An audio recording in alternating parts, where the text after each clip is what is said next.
Good morning, good afternoon, good evening, everybody.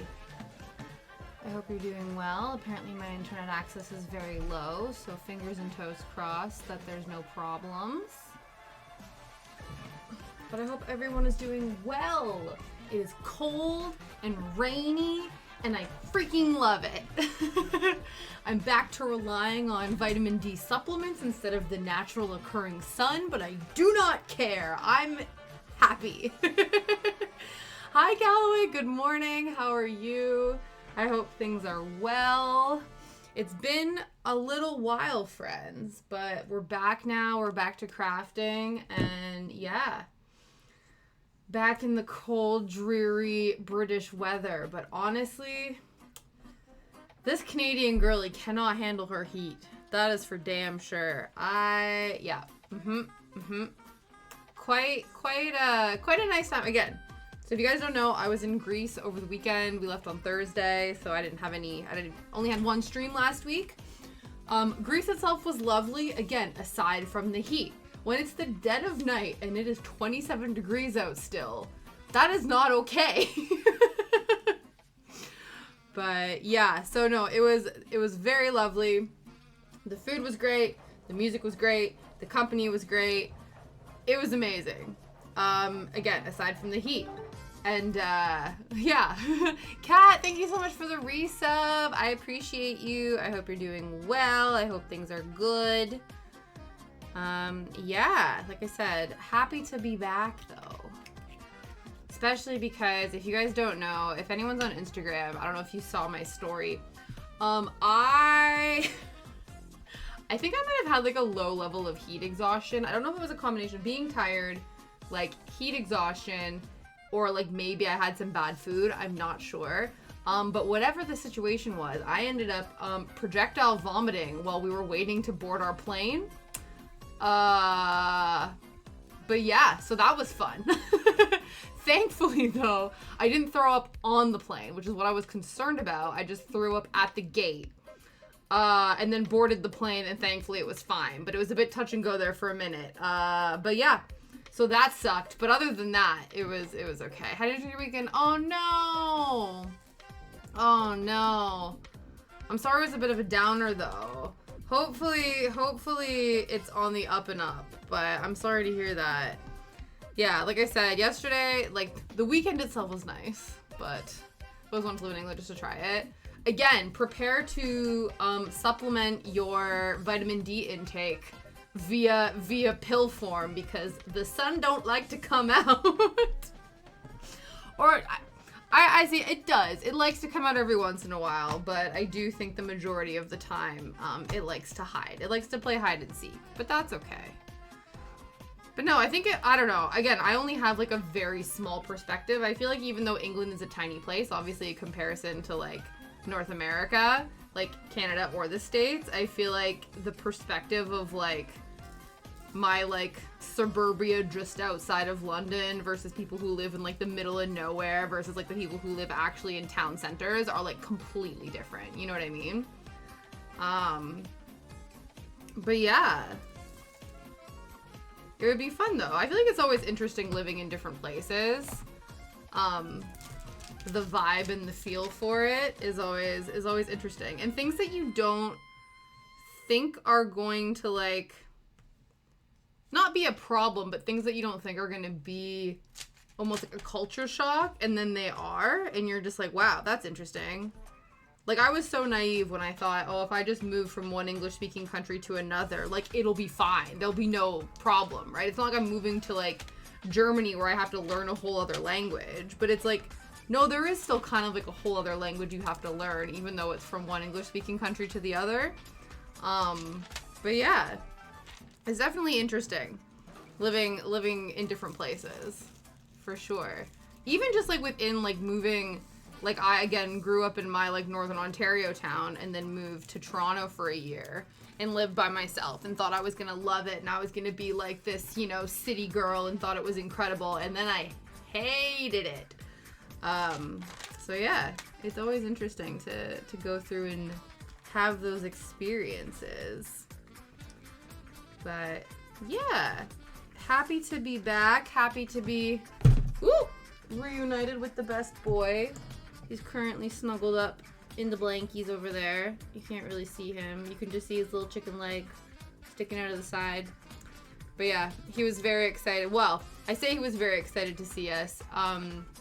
We did like a walk by pickup because on the way back from the train station, we passed by my in-laws' house where Shadow was staying. And so Liam had to go into work the next morning really early. So we're like, we're not going to sit for a chat. We're just going to kind of like basically do like a drive-by pickup. So she was like, well, I'll start walking towards the station and we'll sort of like meet at the halfway point. I'm like, okay, cool, that's fine. And so we're walking up the street, and I was even saying to Liam, like, I hope Shadow doesn't recognize us right away, because he's gonna rip my mother-in-law's arm off if he's like trying to pull her towards us. But then it was funny because we were walking, and of course we had a suitcase, and like we were kind of chatting, but like not really. And as we got closer and closer, I swear we basically were like not like less than a meter away from each other before Shadow was like, oh my god, it's you guys. He like completely didn't clock it at all. But then when he did, he was so excited. It was the funniest thing ever though. We were like, yeah, it's probably a good thing that, like I said, he didn't notice us right away, because I didn't want him to like literally drag my mother-in-law down the street to get to us. But it was really good. Though, of course, as soon as we get home, I'm like, oh my god, Shadow, I missed you so much. And like, I'm ready to like give him all the cuddles and stuff like that. And he's like, no, where's my dad? And he instantly, Liam sat down, and then Shadow just like sat on his lap for snuggles. And then I like sit down to like give Shadow a hug, and he immediately like, gets up and moves away. I'm like, I see how it is. I know my place. I know where I am in this hierarchy. I think it goes Liam, the sofa, and then me. And honestly, it's fine. I accept that. But no, we've been doing well. Been good, though it was interesting because, you know, like I said, I'm still reeling over this kind of feeling a little bit off, whether it was from like food poisoning or not food poisoning, but like a bad batch of food or like heat exhaustion. The worst thing, and I was talking to my friend about this, and I was like, the audacity of what I threw up, not to like be TMI or whatever, but the day before we went and I had 2 appetizers at this restaurant. So I had beef carpaccio, which I would have assumed would have been the thing to do me in if it was food related. And then a plate of like mixed mushrooms. And I threw up the mushrooms. So I am a little bit offended that mushrooms would betray me like this, considering that the entire aesthetic that we seem to be going for seems to be fungi related. But I would like to think that it actually wasn't the mushroom's fault. That was just like the last thing in my stomach. But also, I'm like, listen, that was very rude. But yeah, so the mushrooms betrayed me. Exactly. I was not happy about it. I was like, really? Why? Why would you do this to me? But I think it was more the heat, honestly. Like, it was interesting because I felt like, you know, I was really, really good, like, going out in the day. I was like, hat, sunglasses, sunscreen, drinking tons of water, no big deal. And then Liam and I went out in the evening, and I was thinking, like, okay, the sun has gone down, so any chance you have of getting, like, sunstroke, like, heat stroke, like, sunstroke, like, any of that kind of stuff, I assume, in my brain, it has to do with the sun beating down on you. So then I'm like, if the sun goes down, then all of the sun/heat-related illnesses you could get disappear with that. Not thinking that, like, heat stroke, like, or heat exhaustion isn't sun exhaustion, it's heat, so that's just heat related. So even if the sun has gone down, if it's still like 29 degrees out, 27 degrees out at night, the potential to develop those kinds of symptoms could still exist. You know what I mean? Whereas my brain wasn't thinking that way, but now I'm like, oh yeah, duh, that makes sense, right? Yeah, it's frustrating. But thankfully it only really happened, like, it was shitty to travel not feeling well. But I'm glad that if I was going to get sick, it was not before the wedding. You know what I mean? Like, I would have rather been shitty towards the end of the trip than at the beginning of the trip and have that sort of cloud the entire weekend. You know what I mean? But yeah, obviously, ideally, not get sick at all. But if I'm gonna get sick, it might as well be after the fact. But luckily, like, you know, nothing kind of crazy's been happening here right now. So, like, yesterday I just did, like, I did a little bit of stuff just to, like, keep myself busy and sort of, like, reset the house a little bit. Like, do some laundry, do some dishes. But then I had a big old nap in the afternoon, and I think that really helped just sort of, like, turn the edge. Because it's one of those things that even if, like, I don't know, like, it's like I'm not feeling sick anymore, but, you know, you just kind of feel a bit off. Like, once you've thrown up, you're sort of, like, it takes you a little bit to sort of get back to your sort of full self. So, yeah, I'm sort of, like, you know, not super hungry or things, like, aren't appealing to me and whatever, but, like, it's slowly kind of getting back to normal, and that's really all I can ask of it, right? But, yeah. But no, it was really amazing. The wedding was great. It was in the afternoon because obviously it was so stupid hot there that they were like, we're not gonna, like, the thing, it wasn't until like 4 p.m. So we basically had the whole morning to get ready and stuff. And I don't know if you guys remember when I talked about how I was like paranoid, not paranoid, but I guess concerned about how I was gonna do my hair. Because I was like, I just need it up off my head and I'll figure it out. But I think I always get concerned about like how secure to do it. Hi Hellas, thank you so much for the resub. I appreciate you. I hope you are well. I'm just recounting my trials and tribulations of the weekend. But yeah, so since yeah, no problem, Galloway. Because yeah, I was like, whatever, I'm just gonna put it up in a bun and just like fuck it, it doesn't matter to me. And then my friends messaged me. This is actually really funny. So this is the internal monologue I had in my head about this. So we met up with our friends, and a bunch of the girls, there was like 6 of us girls that were going, and a few of them were like, oh, we've booked, just have the gas man visit.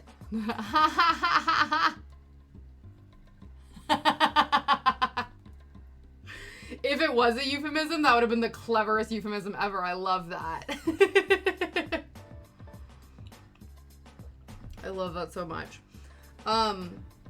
But yeah, and so a bunch of my friends were like, oh, we booked appointments at like one of those like dry bars. Like, I don't know if you guys have ever, I'm sure, I don't know. It's one of those things like, you know, where you walk in to like, I don't know, with like wet hair or whatever. And they basically like will style your hair like on the day in like an updo or something like that, right? Like they'll do your hair for you. It's not like going to get it cut or colored or whatever, but you can like pay to have someone just like put your hair up. I've only ever had that happen to me once in my entire life. Like, not even for, like, my wedding, like, not even for, it was one of those where I think it was, like, an ex of mine, and it was his, like, company work party, and it was, you know, I was, like, this young, impressionable girl, and he was like, oh my god, like, you should get your hair done, and I was like, oh my god, okay, like, you're gonna pay for it, like, this is amazing, like, whatever. Yeah, it was one of the things, it's still very, very foreign to me. So they were like, oh my god, like, we're all getting our hair done, this is... Like, I think they still have appointments, like, do you want to book one in? And we can kind of all go together and stuff. And my logical brain was like, well, I'm just going to put my hair in a bun, so, like, I don't really need to, like, pay someone to do that. So I was like, oh, like, I think that's okay. Like, that's fine. And then I thought more about it.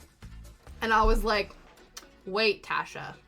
This is one of those girly bonding experiences.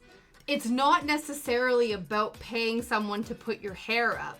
It's about the fact that we're doing a group girly activity together and they want to include you. And so it took me a beat because we met up with some of our friends that asked, and I was like, oh no, like that's fine. And then my other friend who wasn't with us messaged being like, oh my god, Tasha, like we're all getting our hair done. Like, do you want to get your hair done with us? And I was like at first I was like, well, no, like my logic brain was like, but I'll just put my hair in a bun, like whatever, I don't care. And then I was like, wait a second. This is one of those girly bonding experiences. Shit. Okay. So then I signed up and was like, so I even said that to Liam because we went back to the room afterwards because I needed to, like, I wanted to have a shower beforehand. And I was like, I realized what this was. And he goes, I know exactly what thought process was going through your head. They offered you to pay to get something, to have someone to do your hair, and you're like, no, that logically doesn't make sense, I'll do it myself. And then you realized what they were actually asking you in the subtext of it all, and then it clicked in for you. And I'm like, I'm glad you know me so well that you know that that was the internal monologue going on in my head. But the thing was, not being funny, it was still fine. But of course, because my appointment was last, and we were all sort of like in half-hour chunks, when I was walking to the appointment, 2 of the girls were walking back. So I didn't even really get to have, like, us all, because I didn't know how big the shop was. So I thought we were all going to, like, sit around, get dressed, like, you know what I mean? Like, have girly bonding, whatever experience that I just, like, don't know how to do or whatever, right?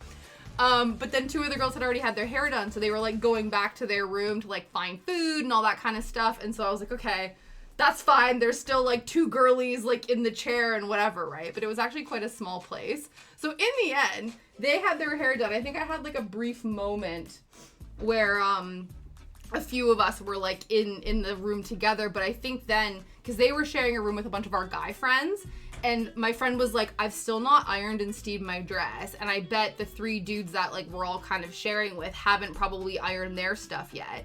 And I could hear in her voice that she was kind of panicking about, like, oh my god, we're not gonna have enough time to, like, get ready and stuff like that. And so, of course, I was like, because they got their hair done and mine was just getting started, because it turns out there was only, like, 1 girl doing the updos. And so then they were finished, and they sort of sat there, and I was like, guys, if you want to go back to your room and get ready, like, it's fine. You know what I mean? They're like, oh my god, are you sure? And I'm like, yeah, like, I don't want you to be stressed, you know what I mean? So in the end, I sort of, like, girly bonded in the fact that we shared this common experience, but we did not share the common experience at the same time. So it wasn't what I expected, but also it's also was kind of what I expected, because, you know, whatever, it was fine. But it was just really funny that I was like, wait a second, what does this actually mean? But then it was okay, because again, I think, you know what it is, I was joking actually, because even in the night, we were talking about how, like, I think some of my friends in the UK, like, they are quite, like, girls, like, and they've always wanted, like, a group of girls, and, like, again, this is gonna sound like so, like, pick me girl, whatever, but, like, I've never been a girl's girl. Like, I've had girlfriends, but, like, even when, like, my girlfriends would, like, go out and do, like, girly brunches and, like, all get each other's belly button pierced and, like, do all these different things, like, I never was included and never, like, I was just hanging out with all the, like, loser boys in primary school and stuff like that, like, no one else wanted to hang out with. I don't know why, but, like, that was just whatever. And so then, I don't know, and then I think at one point, yeah, we were talking about, like, you know, girls and stuff, and I said, yeah, I was never a girl's girl, but, like, I'm getting better at these sorts of things. Yeah. I don't want to, yeah, exactly. I just want a girl that just, like, comes over and vibes. 100%, yeah. Eats cheese and reads books, or watches movies and just, like, sits in silence. Exactly. But one of the things I did do, and then I think guys, I think it gave me a lot of, like, friend cred right now. Like, I was, like, super rolling in the friend cred this weekend. It was amazing. Cause it was so stupid hot. I was like, I'm gonna get, like, one of those paper hand fans. And so before I ordered one, I said to Liam, I was like, should I get them for all of the girls? Cause, like, I didn't know how many of us were going, because it was a kid-free destination wedding. So a lot of people couldn't go either because of work, because it was also happening on a Friday, so they had to get time off work. If any of, you know, our mom friends had to either stay home with their kids or arrange childcare and stuff like that. So I wasn't sure. But Liam was like, oh, that's a really good idea. Like, how many should you get? And so I ended up ordering 6 paper fans. And there was exactly 6 of us girls, like, from our friend group that had gone. So then we all had matching fans, like a little girl gang. And it was actually the coolest thing ever. And then when I gave them to everybody, they were so appreciative, and then at the end of the night, everyone's, like, drunk, right? And it's always so funny to me, because I feel like, I don't know if we're, like, all touchy-feely or whatever, but I always find that, like, when my friends get drunk, they're always like, you're just, like, so nice. I just, like, love you so much. And I'm like, oh, I love you guys too. Like, why don't we say this when we're not drunk? But also, that's fine, you know? But yeah, so it was really good. So I picked them all up and everyone was, like, really excited. Except for all of our guy friends. They were like, where the fuck are our fans? And I'm like, sorry. Because I could have ordered a pack of 18 for everybody, but Liam was like, you don't need that many. So I told the boys it's actually Liam's fault that you guys don't all have fans with us. But, you know, it's okay. But yeah, so no, it was fun. The food was really good. Though I do feel like it was a little bit sacrilegious on my part that I went all the way to Greece and not once did I consume either tzatziki or seafood, which kind of feels a bit sacrilegious because that was entirely my reasoning for wanting to go and be excited about going to Greece for a wedding. But the first night, I guess a bunch of people, like a bunch of our friends ended up going to, like, a seafood restaurant, but our flight, like, Liam and I traveled on a different flight, so it took us a while to get there, so we missed out on that. But then the last night that some of our friends were there, their flight kept getting delayed, and we're like, oh, we need to like eat beforehand. And I was like, oh, like, you know, because Liam and I were originally gonna like find a seafood restaurant, do whatever. But then our one friend, he's like super on into seafood. He's like a meat and potatoes guy. And like literally down the street from where we were all staying was this like Memphis barbecue place. And it was one of those things that you could just tell. I think what ended up happening is at the seafood place, he ordered like the most expensive thing on the menu, which happened to be like a cut of steak, because like he didn't, it's one of those things that they had to import, but it's like that was the only like meat on the menu essentially. So then at the end it was like, oh, do you guys want to just like go somewhere quick to eat before you have to go to your flight? So I forewent the seafood experience so that my friends could have Memphis BBQ and Grease. But it was fine because I had beef carpaccio, so I still had like my bougie food, even though it wasn't like specifically what I wanted, in the sense that like the things on my like to travel bucket list, but it wasn't that big of a deal. And then yeah, but anyway, it was just really funny that we ended up at like a Memphis, like there was this restaurant called Memphis Barbecue. And so we went, and then, oh, it was amazing because most of the guys ended up getting burgers. These burgers were massive. Like, the food portions were, like, insane. But it was good for them because then everyone really got to eat before they had to wait for their flight, which was perfect. But, yeah. But I did have gelato because that was the other thing, too, that I was like, I swear to God, if I can't get any gelato, like, I gotta, you know, it was like tzatziki, seafood, and gelato were like the main thing, and feta cheese, but there was enough like salads with like feta and stuff on them at the wedding that I got my feta fix, so I was okay with that. I had achieved my feta fix. I love that. But anyway, yes, that was good. But yeah, no, exactly. It was like American style portions, definitely. But yeah, I had gelato, except the only thing that Liam and I found, because we were walking around sort of like this section of roads that was called like Old Town, so like where the sort of older buildings and like where the culture sort of section is. But we were walking to different gelato places because my friend whose family is Greek, he was saying like, oh, if you try, like they usually have like a rose flavored gelato, or there's this like type of sort of like an herbal spirit there that's really popular, that they were like, oh, you can get like a gelato version of that. I'm like, that sounds amazing, let's find that. So we're walking around though, and everything we're finding is like cookies and cream gelato and like salted caramel and very like touristy flavors that I'm like, oh shit, like you guys are just trying to appeal to like tourist palates as opposed to giving like an authentic gelato experience, which was kind of a shame. So we ended up finding one that was a little bit off the beaten path. They were out of those particular gelatos, but I ended up having a pavlova one, which was really nice.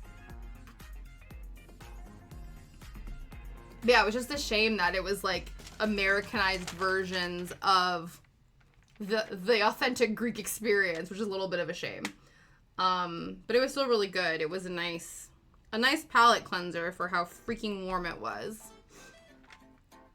But yeah, no, it was really good. It was guys, it was so exciting because I joked about it on stream how my goal was to try and get All Star by Smash Mouth to play at all of the weddings that I had gone to. It didn't happen in Ireland, but it happened in Greece. And the best thing was I didn't even have to request it. It came on, and also all the small things by Blink-182 came on. So I was a happy chappy. I was like, are you kidding me? These are like my go-to party bangers, and they both played at this wedding. And I was like, chef's kiss. Cherry on top of a fantastic evening. It was so good. I was so jazzed about it. It was so funny because by the end of the night, so the DJ was on, the whole wedding was outside. And then at like, I think it was like at 2 or at midnight, I think then we all moved inside to this kind of little venue, and the DJ kind of set up in there again. But it was so funny because by the end of the night, a lot of people had left. And so my friends kept going up to the DJ and like requesting music, like distinctly like British garage music, like from their bar days and stuff like that. And he was so accommodating. He was like, yeah, whatever. So the last like hour or two of the night was basically just like hand controlled by my friends because they just kept rocking up being like, go play this song, go play this song, go play this song. The DJ was like, yeah, whatever, man, it's all good. So yeah, that was so funny. I loved it. They were like, yeah, what about this? But there was a lot of because because our friend that we were going there for, he's British, but his now wife is American. So there was like kind of a mix of different, to be fair, there was a mix of a lot of different cultures. Because I think when she moved here, she made a lot of friends on Bumble BFF. And I think it was with a lot of other people from other countries that then had moved. So like the table that we were sitting at, Liam and I were sitting at a table with like a bunch of people we didn't know. But they were all originally from different countries. But I think what had happened was a group of them, like some of them had all moved and were working in London, but then they brought plus ones that were like from their home country and like met them in Greece for a vacation sort of thing, which was kind of a cool way to play that. Being like, yo, I've been invited to this wedding, do you want to come? And then also we get to catch up and have a holiday together. So like the one girl, she was working in London originally from Poland, but her friend still lives in Poland, met up with her in Greece, and they got to party together, which I thought was pretty cool. But yeah, so it was really funny where we were kind of like, oh, it's going to be like Brits and Americans, but it was like so much more than that. It was a very multicultural event, which was kind of cool. But yeah, so it was good.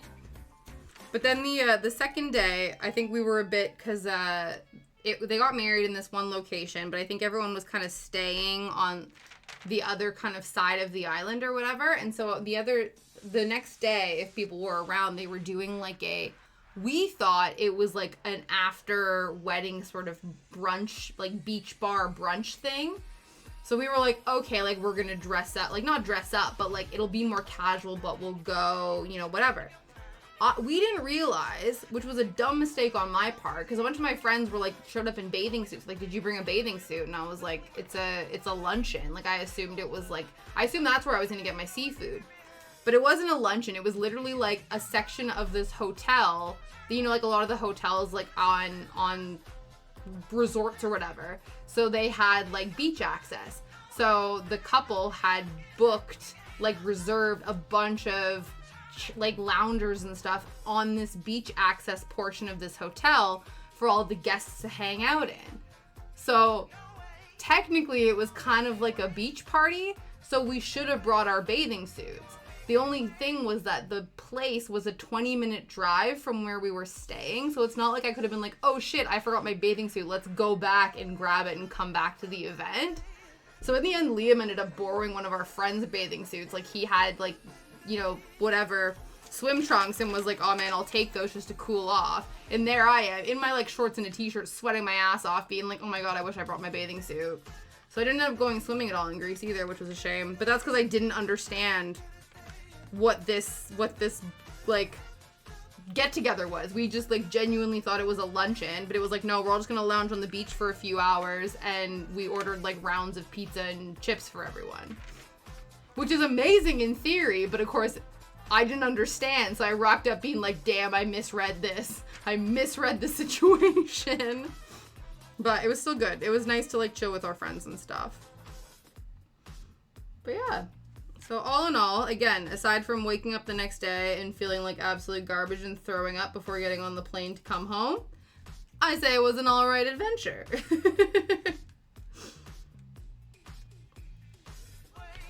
So yeah. Like I said, I'm very happy for cold weather, because it was a struggle. The other thing too, and again, rightfully so, because I don't know like how big the infrastructure is. Right? Exactly. I appreciate that. Yeah, exactly. I'm not letting, like the 8 hours or like the 12-hour travel day and, the specific chunks of discomfort ruin like the 72 hours that, were amazing, right? So, yeah, it's all good. It's all good. But yeah, all in all, it was a success.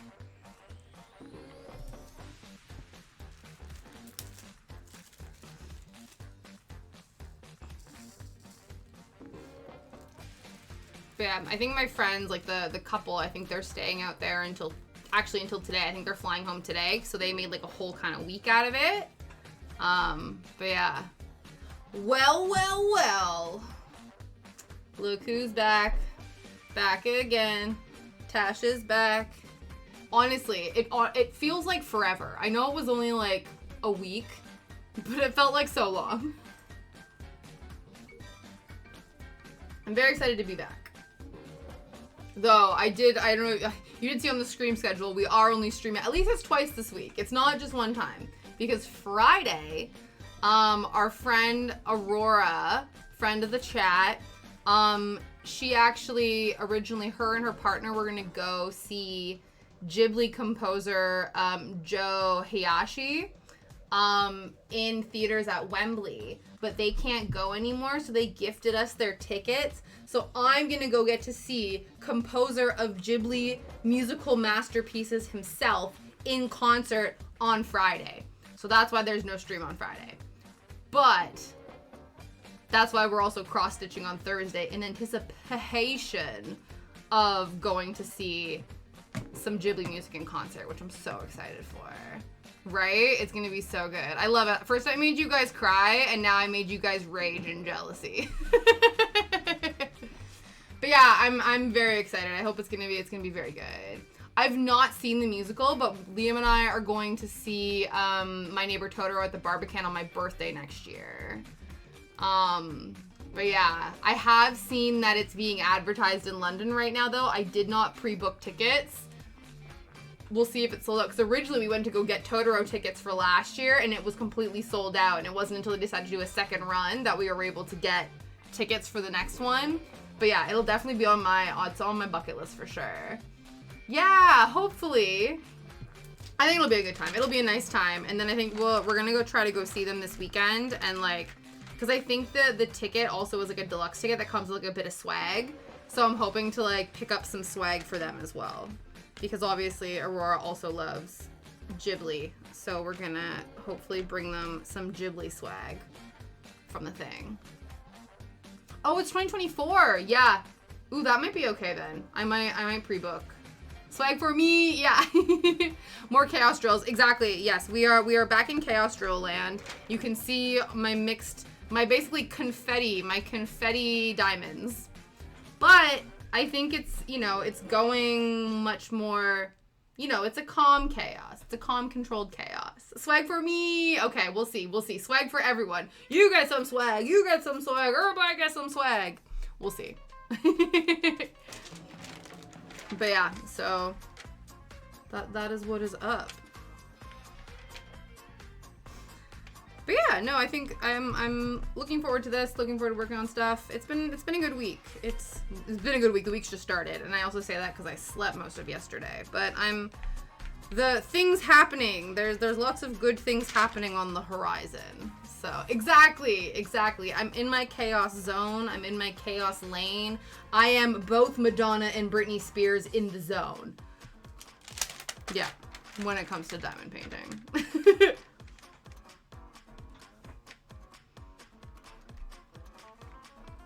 But yes, I'm also trying to not press as firmly on the dots as I press them into the page, because I noticed that I was like getting a really sore elbow. So that was fun. I was like, oh, I don't need to be aggressively pushing these into place. I can do that afterwards. So I was like, Urgh! Yes, truly. Especially because I was saying earlier, Nikki, that I was in Greece over the weekend, and it was like between 31 and 32 degrees every day, and even when the sun had gone down, it was still like 27 degrees was like the lowest it dropped. So to come back to gloomy, rainy, cold autumn weather, I'm obsessed. I don't even care that, I need to take my vitamin D and supplement now because the sun is not going to give it to me. I don't even care. I love it. But yeah. And it's also good too because I'm getting more... See, the weather is now taking the turn to be more reflective of the spooky feeling in my soul. Because next on the docket of things that are happening, the next big thing that's happening. Oh no, it hurts your tummy. Oh, that's annoying. Try to lean on thinking you might. Okay. Yeah. Oh, Nikki, when it was really hot out, I don't know if I said this on stream, but I was talking to my friend about this, where you know how like you drop little diamonds and things like that. And so I was going to the bathroom, and I guess I was wearing shorts, and I noticed on my thigh, on my inner thigh, there was a drill stuck to my leg. And so then I said this to my friend, and she goes, yeah, you're the diamond painting. I'm like, I am the diamond painting. But yeah, so that was awkward. I was like, oh, interesting. I was like, what's this like dark speck on my leg? I was like, that's a drill. That is a diamond dot. Interesting, interesting. That's frustrating that you can't take vitamin D though. Do a lot of like supplements hurt your tummy? That's the only downside, is if you can't, if supplements are not an option for you, then it's no bueno.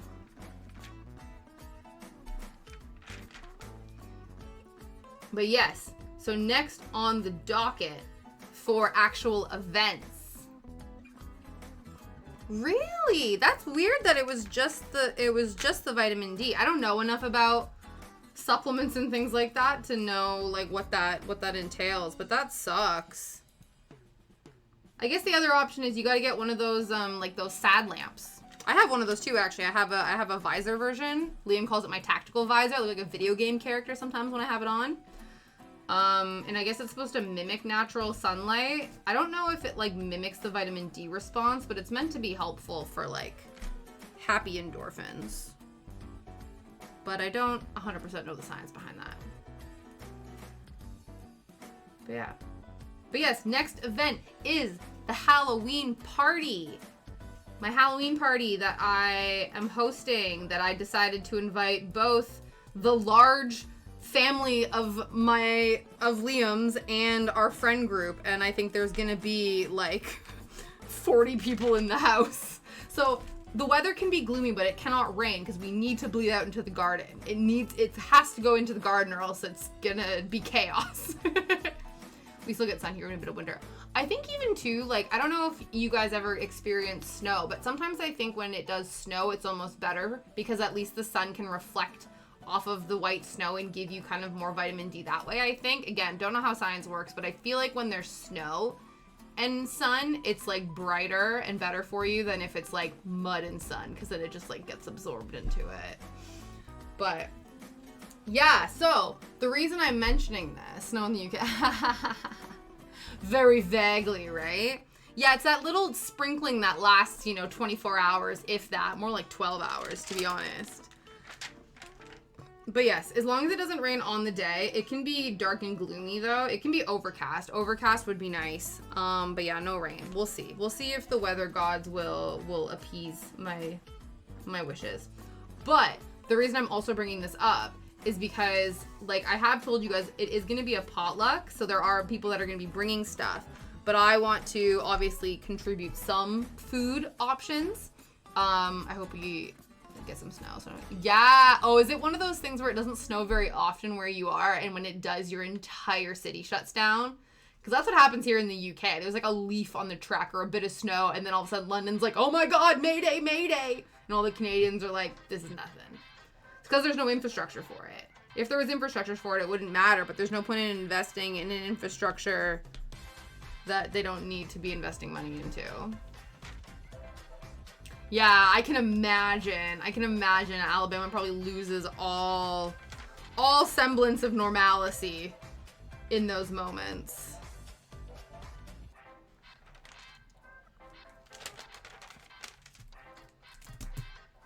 I think we need...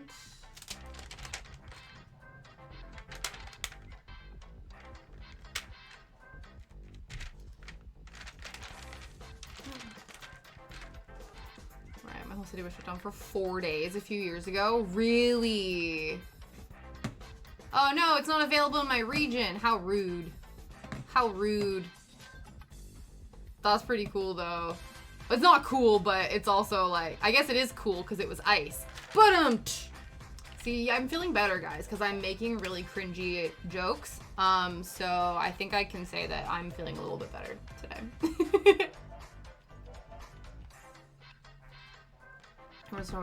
Yeah, wow. That's amazing.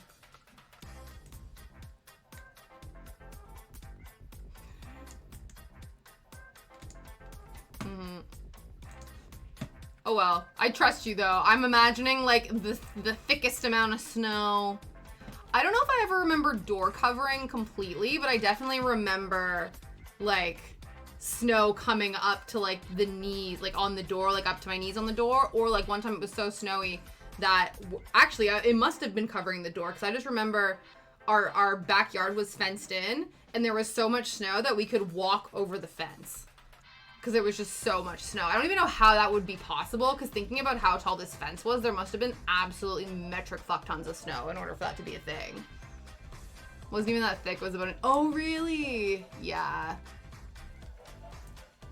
That must have been really difficult though, because yeah, ice, like, it's one of those things where snow is okay, but ice is like so dangerous, especially if it's black ice. Like, so many accidents happen. I live in Newfoundland and they get massive icebergs that go past the house all the time. Really? Yeah. That's interesting. Yeah, I guess nobody was there like to report on it and stuff. It would be really cool to see stuff like that. I've never witnessed. Actually, that's a lie. Well, not an iceberg, but obviously being up in the mountains, you get like the snow caps and stuff like that. And so I've seen like there's like ice fields in some of the mountain ranges in Banff. So I've been on those, but I've never like seen an iceberg.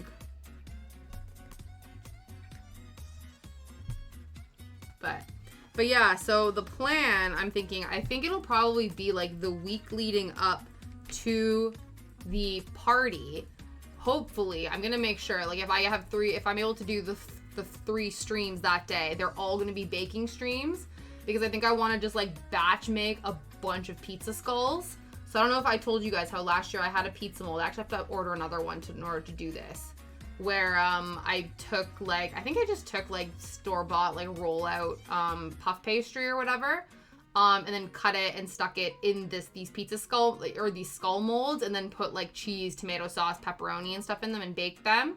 And I think those will probably freeze well too, like leading up to the party. So I think that would be something that we need to do. Yeah, pizza skulls. That's what I'm hoping for. Also, good morning, Patats. I see you have coffee in hand. Perfect. I also have warm caffeinated beverage of the tea variety. But yeah, so I was saying like the next sort of big event in my worldview, in my zeitgeist, is the Halloween party that I'm throwing.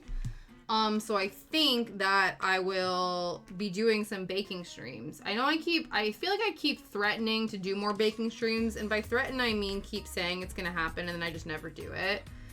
Because I still want to go to the dog park and pick apples and then make like an apple pie or something like that, but I've just not been.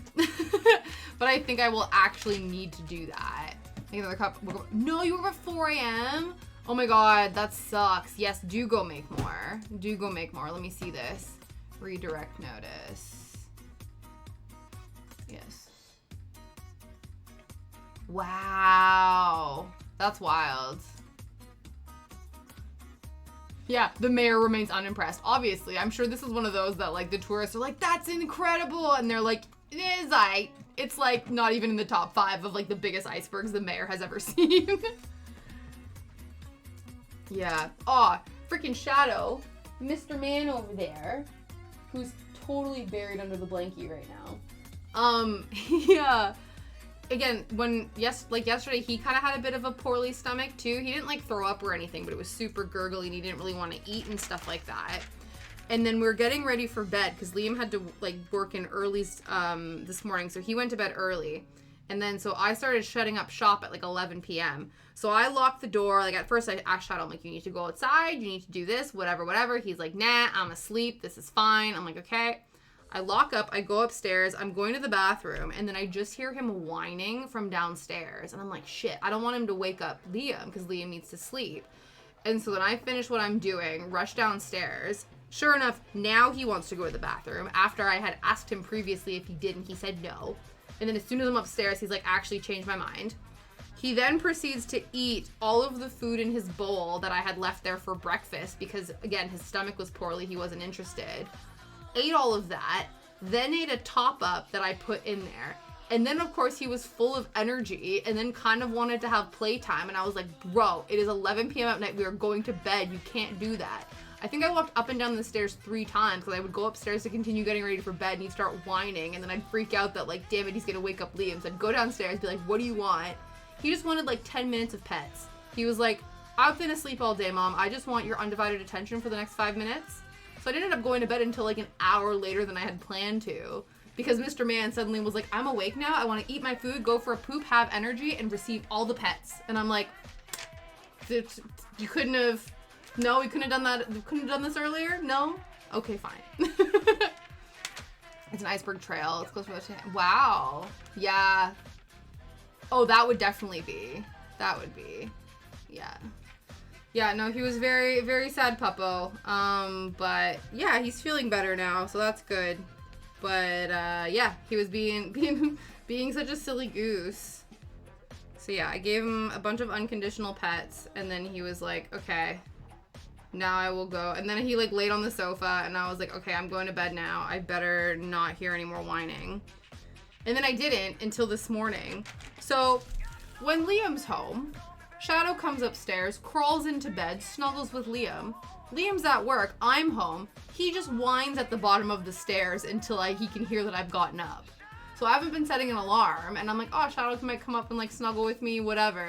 And so I'm lying there, and then I just hear at the bottom of the stairs, and I'm like, what is it? And then he like won't stop, and then once I get out of bed and like he can hear me like go to the bathroom, start putting clothes on, he then like he then like stopped whining, and then I find him curled up on the sofa like, yep, did my job, got Mom out of bed, perfect, job well done, back on the sofa. I was like, fine then, don't snuggle me. It's not like I totally missed you the entire time I was gone, but that's fine. That's alright. You've been up since 4:30. Oh my goodness. Yeah, that's fine, honestly. Your brain can be honestly, doesn't matter. Yeah.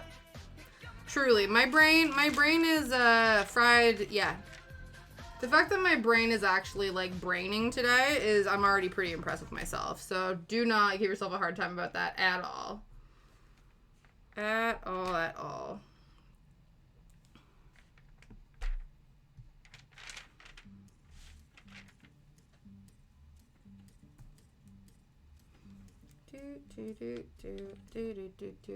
Okay.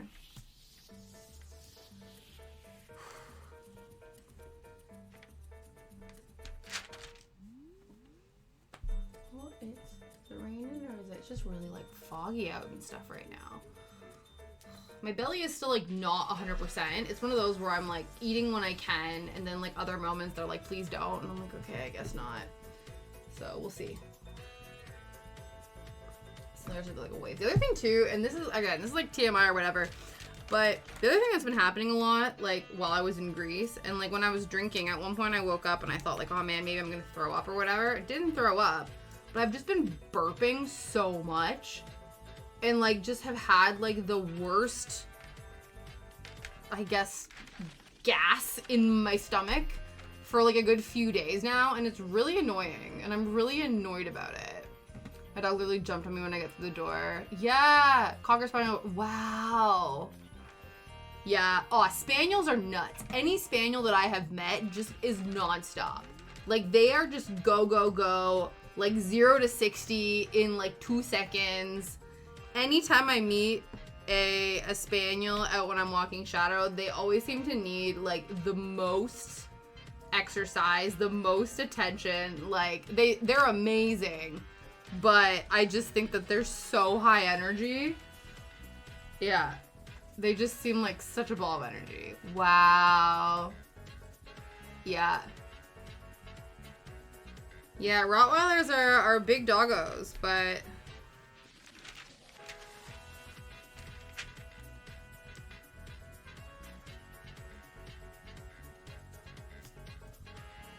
I want a Roddy Poodle mix. Ooh, that would be really... I didn't even know that they did that kind of... I guess, you know, that you can mix any kind of breed, really. But I think there's, like, certain breeds that are almost, like... Not, like, more fashionable, but, like, ones that seem to be more available.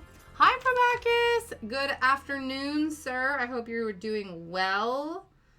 I hope things are all good with you. No shrimp. Oh, sorry. Yes. Guns blazing. Yes. Thank you very much. Let's do a bit of stretching. Everyone have a beverage, do a stretch, do a little dance, make a little love, get down tonight, and all of that stuff. Are you okay there, Shadow? Big poodles. That would be, yeah. And honestly, that would be a decent. That would be interesting, like if you had like a curly-haired Rottweiler. I don't know if I've ever seen something like that, but that would be cool. Excuse me. Thank you very much. Oh. Yeah. Keeping me on the straight and narrow. I appreciate it. These were in a farm. They looked after dogs. They had a Rottweiler dash. Really? Oh, when I hear some of those mixes, I'm like, that's gotta not have been healthy. Look at the little face, and they're so fluffy and cute, and I love him. Yeah.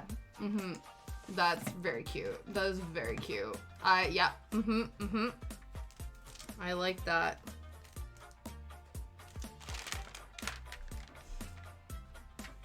Yeah, sometimes this type of shenanigans that dogs get into, and you're just like, really?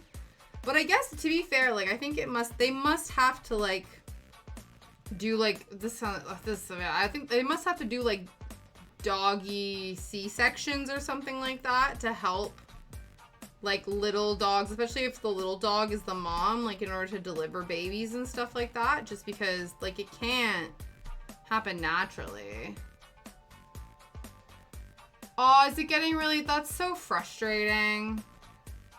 I'm so sorry you're still having to deal with that. I thought you... Like, I assumed that you blocked her. Like, once you blocked her and everything, that things were gonna sort of die down a little bit for you. But... Yeah. Oh, she's still doing that. That's frustrating. On a puppy, but also not with the third floor apartment. Yeah. Yeah. You need to get one of those, like, you can get those, like, pea pad grass patches. Do you have a balcony? You can, like, stick that on the balcony, like, little fake AstroTurf for it. But we had a collie Rottweiler years ago. Oh, that was cute. Oh, I love that.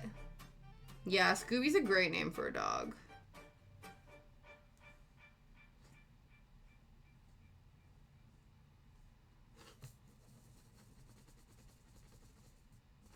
We're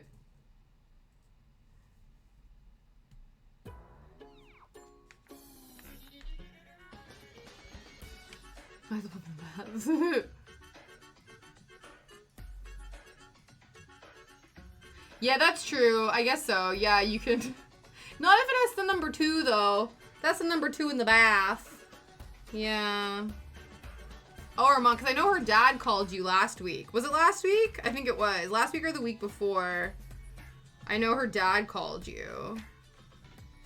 Oh, hello. I'm going to get that off of you. Look at this little prince. Look at the little prince. Okay, here, do you want me to help? Here, let me let me get this off for you. There we go.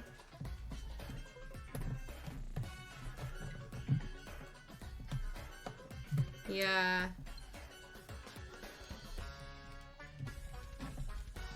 Ah! Hang on, we're just gonna recalibrate this.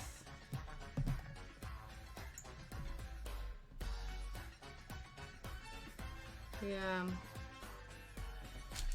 Okay. I think we're back to normal. There we go. Yeah.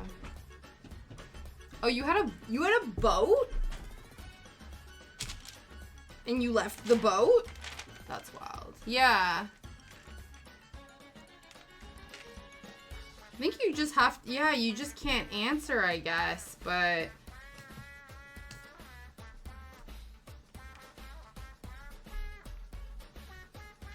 Yeah. It might get to a point, I guess it gets to a point where, like, if you want to keep your peace, you just have to, like, completely cut contact. Oh, it's a metaphorical boat. Oh, yeah, duh. Sorry, my brain was like, it's a... See, the brain is working, but not at full capacity, obviously. Every once in a while, when I think I have my shit together, something just flies right over my head, and I'm like, okay. Yes, the metaphorical relationship boat. Yes. Yeah, this is the bullshit about all of this, is that she broke up with you, didn't she? She's the one who let you break up with, like, you broke up with, like, she broke up with you. Like, that's the thing that is, like, ridiculous in this situation, is that you were dumped and now she's the one who won't leave you alone. I'm like, you cannot have it both ways. You cannot end a relationship and then constantly want this person all up in your business, like, be all up in that person's business. Like, how does that work? Yeah.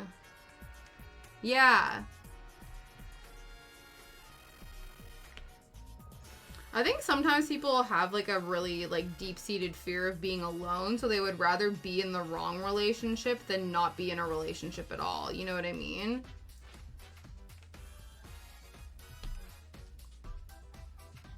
Yeah. I will boob bunch of times. Yeah, Kat's been ready to throw down this entire time. She's like, we must protect Probacus at all costs. I will fuck some people up if I need to in order to protect the little toasty cinnamon bun Probacus. Our little Gen Z baby boy Probacus must protect at all costs. Yeah. Yeah. Yeah, exactly. You would actually be doing Kat a favor, Probacus, by letting her fuck shit up on your behalf, because she needs an outlet. She needs an outlet for such things. Group therapy. Yeah.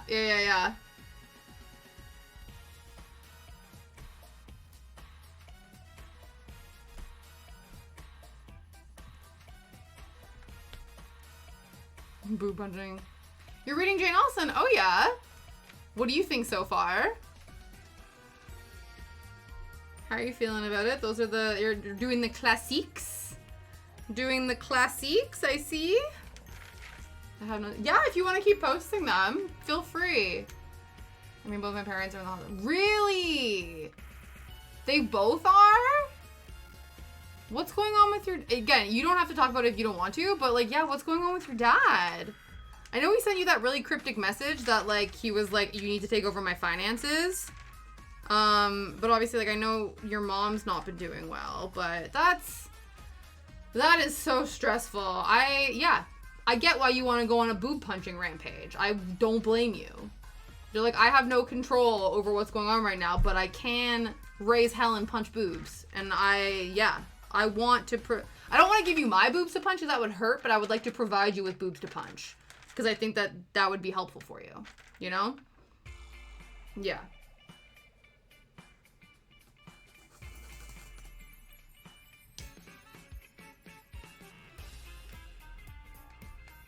Yeah.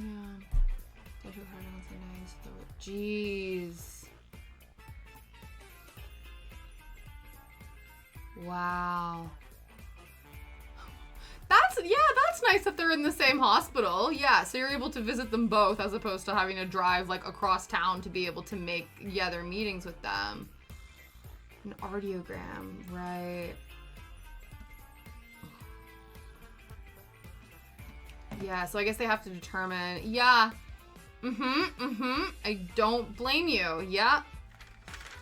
Yep, you're like, if one person crosses me the wrong way, I swear to God, yeah, I would not. To be fair, like, honestly, Kat, even when you're in your best space, I wouldn't want to cross you, because I think you could fuck someone up, regardless of what your mental state is. So I can just imagine if you're not doing well, that I'm like, hell hath no fury, like a stressed Fanocat. And honestly, truly. Hopefully he gets that soon, though. Yeah.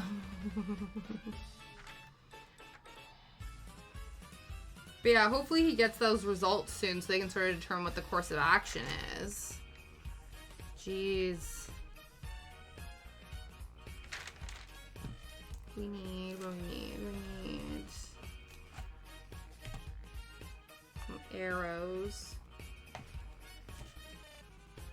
Yeah, maybe, yeah. No, okay.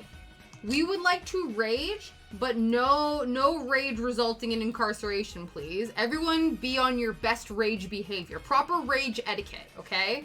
We rage, but not in a way that does undue harm to ourselves and to others. These are metaphorical boob punches, but yes. Yeah. It's one of those where it's so difficult to be put in a position where when you care about somebody who doesn't care about themselves. That's honestly one of the toughest positions to be in, because it's when you think, like, if I beg and plead and want people to take care of themselves and they just continue to not make good choices, despite the fact that, like, you know what I mean? Like, it just puts you in such an awkward position, because you're like, I'm gonna love you through all of this, but, like, you are making me really scared and nervous that you don't love yourself as much as I love you. And that's a really tough position to be in. Absolutely. I just got my boob punching gloves on. She's like, you didn't tell me this was metaphorical. Yeah.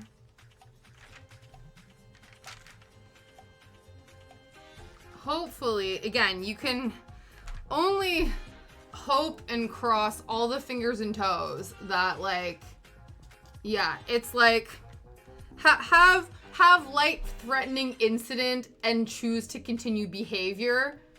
Shame on you. You know, like, one of those where it's like, fool me once, shame on you, fool me twice, shame on me. Similar to that, but, like, for taking care of yourself. You're like, if the universe is not giving you enough signs that you need to deal with what's going on, then, like, I don't know how many more signs you need to be given. Right? While driving. Oh, so he's having to recover from that as well. Jeez. That's like a twofold situation. That's like recovering from a car accident and recovering. It's like internal and external, but also external causing internal. Yeah, that just makes everything a lot more complicated. Again, you hope it is the wake-up call that he needs. Yeah. I'll take your word for it, definitely. That's rough.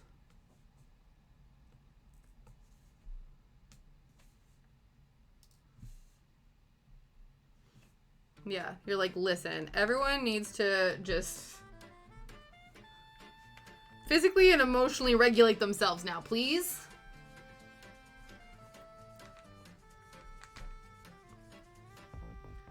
But yeah, hopefully his turnaround time is gonna be quick. That's all you can hope for. Hi, Nungday! Good afternoon. I hope you are doing well. Oh my god. Yeah.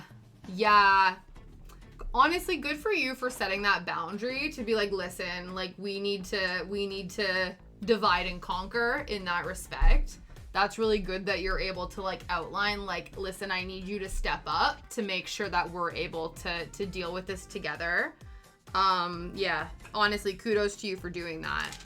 I think that's really important to, like, recognize where you're at and being like, this is what I am capable of doing and this is what I'm not capable of doing, and so figure it out. Not back to school. Oh, very nice. I hope kiddo had a wonderful day at school.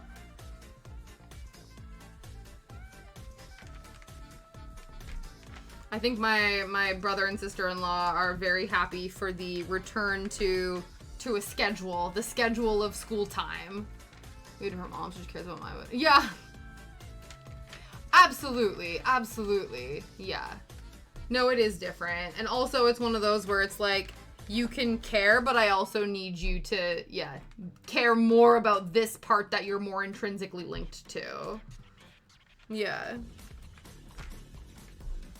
So there's 3 days. Oh, right. I forgot that they changed that for you. Yeah. So it's taking you twice as long to get where you need to go. Boo. Driving first gear. Oh, man. Just all these little putt-putts. All these cars putt-putting. It almost feels like going backwards. Yeah, honestly. Honestly. It's like you might as well get out and push your car and that'll be like faster. You're like, bang your car in neutral and just push it up the street and you'll feel like you're going faster than if you just do 20.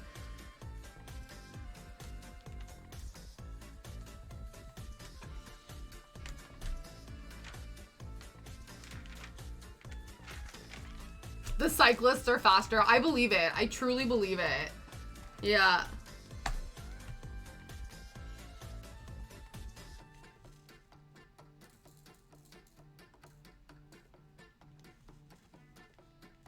About 6 months. Yeah. No, it does. It's so wild, especially like now here, because again, in where I grew up, there was basically only one street. Like, so in Canada we use kilometers, and my entire hometown, I think there was only one section that had an 100 mile per hour like kilometer speed limit. And the rest was like, I think the max, I think they even changed it. So I think there was a point where like the entire like area that I would drive in my town, nothing was ever, it was always like 90 was the max that you were, 90 kilometers, which is how many miles? 90 kilometers in miles. Yeah, so like 55 miles. 55.9. So yeah, like basically 55 miles was like the maximum that you would drive in my hometown. And then I moved here and was expected to do 70 miles as the national limit. And it felt so fast to me. I was like, I'm driving a race car right now. I'm sorry. I'm doing 70 miles. That's 120 kilometers. Are you kidding me? This is like, it was too much. I was like, this is so scary to me. And now it's like, whatever. So now if I go back home and drive, I'm going to be like raging because it's going to be the slowest thing ever to me.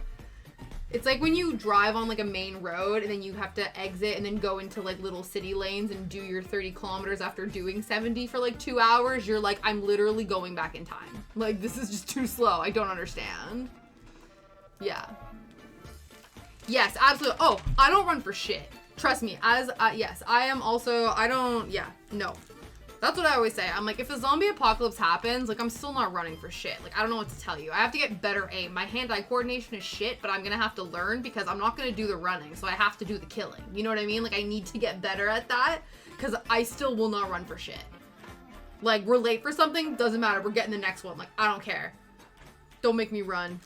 Hate that. Yeah. 15 miles on the way. I feel free to get this stuff for me too. Yeah. JP 5K is fun for a while. Yeah. I tried. Liam likes to run. My parents like to run. I was like, yeah, I can try to get into running. Nope. Nope. Not a fan. Not a fan. Like hiking, walking, I'll walk everywhere. You want to walk 5K? No problem. You want me to pick up speed? Immediately no. I'll power walk it. I'll do a brisk walk. Don't catch me running though. Never ever.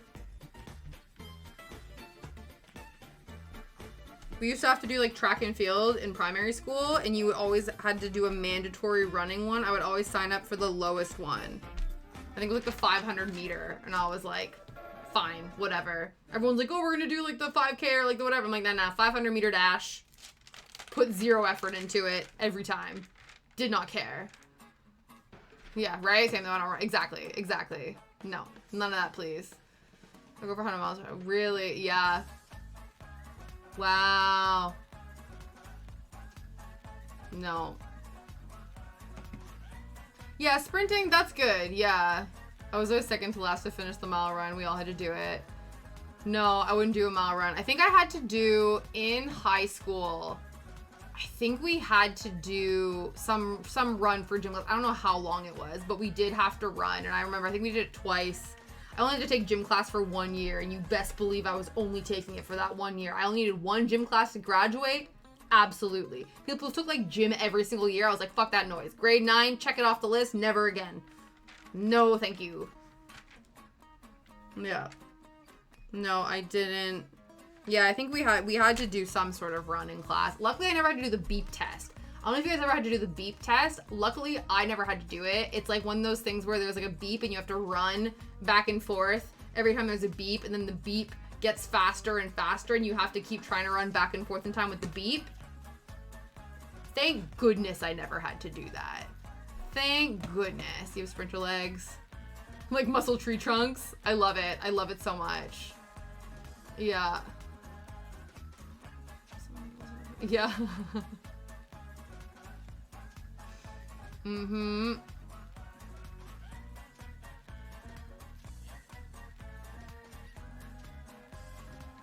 Yeah. You did it every gosh darn year. Nope. Nope, nope, nope. Absolutely not. I failed nearly everything in PE class except the sit and reach. Right? That was the thing. I could count on my flexibility to pull me through. That was the one thing that I was like, I got this. I got this. I can come in clutch. Yeah. Yeah, the beep test, it was like this, from what I know, as someone who has never done it, thank goodness, because I would have dropped dead, I'm sure. It's like a syncopated like beep that would happen, and you'd be expected to run from one end of the gym to the other, or like from one point to another point in time with the beeps. So you'd have to try to get there before the beep happened, and then it would slowly increase the quickness of the beeps. So you then would have to increase your speed to try to get to each point before the beep happened. So it was basically like a slowly, like you know that, like, you know, imagine, you know that symphony, isn't it like the Troll Mountain song where it starts out going do do do do do do do do do do do do do, and then it's like do do do do do do do do do do do do do do. It's like that, but running. Like, so imagine that, but like you have to be doing physical exercise. So it's nice and slow and chill, and then by the end it's fucking frantic and you're like, this is bullshit. Yeah. It's like the Troll Mountain song, but like physical activity wise. Yeah. That's like Gogh during marching. Really? Did you have to march for different, was there like different speeds of marching? I'm sorry, my brain is now just like, you're having to like march run. Is there okay. What? How quick can people, there's a jazz run. I guess so, because you have to get to the center of the field and then start your thing. Oh my god, you can march run. My brain is like, in my brain, I'm like, that's two different types of walking. Running is a specific movement of the body and marching is another, and to combine them is like, I don't understand. To be fair, that kind of reminds me of like ballet running. When I took a ballet class in high school and we were kind of taught how to like move across the floor with like pointed feet, and you kind of had to do this like weird shuffle duck run, and I just could not figure it out. I was like, are we doing ballet point or are we running? Because to do both is, I don't understand. Jazz run always another shit. I mean, because I just wanted to run. Yeah. Yeah, I would think so. No. So that's the thing too, right? It's like, first of all, I just do a flat no when it comes to running. And they're like, let's put some artistic flair to running. And I'm like, immediately no. I'm like, I'm all for like, you know, being, you know, artistic and dancing and jazzing and doing all that kind of stuff. But as soon as you make me incorporate running into that, I'm like, why would you do that? Why would you do that to me? Oh, oh no.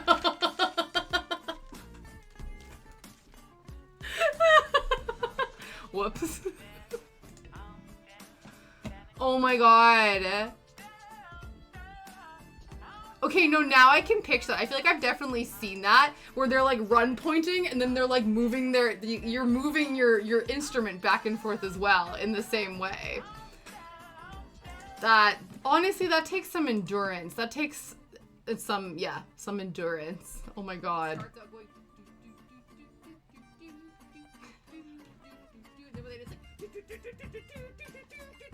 It's like that, but running.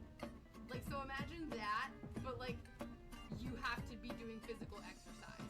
So it's nice and slow and chill. and then by the end it's fucking like, bullshit. Am I wrong though? Am I wrong though? We had to march in band first year, and I preferred color guard portion of it. It's actually a drum corps, not a march. Okay. Gotcha. I love this. I love how I learn, like the fact that I was even, like, I don't even, like, I just, yeah. Yeah. Yeah. I love how, like, because again, I didn't even know, I was like, marching band was like as much as I knew, and I love how, like, Kat, you've been explaining, like, here's all the different, like, variations of it, and it's one of those where you kind of, like, when you actually sit and think about it, you're like, oh yeah, that makes a lot of sense, but because it's, like, not in your kind of personal zeitgeist to really, like, have a think about, you're kind of, like, you just kind of, like monopolize, or, like, you know, you sort of condense it into, like, marching band is marching band, and then you don't have, like, all these different kind of iterations of that. I'm gonna collab with them for a parade. Oh wow. Yeah, I don't think, to be fair, marching bands aren't really a thing in Canada either. That and cheerleading, like, especially where I was, like, marching band, cheerleading, to be fair, football, like, none of that was really a big thing. I think in Alberta, like, where my family kind of grew up and stuff, there was sort of pockets of cheerleading, but there wasn't really anything like that. Like, there was a lot of people that were in, like, competitive dance and stuff, but, like, not through school, through, like, outside stuff. But yeah, these were only things that, like, seemed very distinctly American to me. Like, marching band, cheerleaders, like, halftime shows, like, big football games, like, football towns. Like, that was very quintessentially British. Sorry, American to me. Yeah. That's cool, though. Okay, where am I at? Let's put more of these in, and then we gotta do some X's and O's. I had a big high school, so we had everything. Really? Yeah, I think they tried. My school tried to make cheerleading happen. But I think they, like, I remember because my friend was on the cheerleading squad because she wanted to have a quintessential, like, high school experience.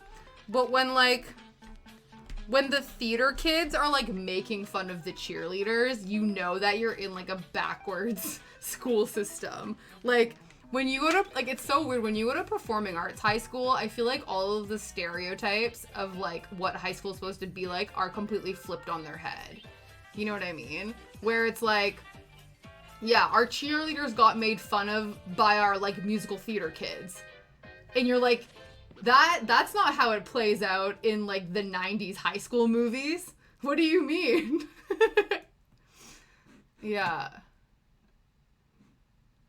That's your new field. That's wild. See, that's the shit. That's like Friday Night Lights, like, out of a movie football field to me. Absolutely. Our PE did dance, but I hated it most because I'm like, aww.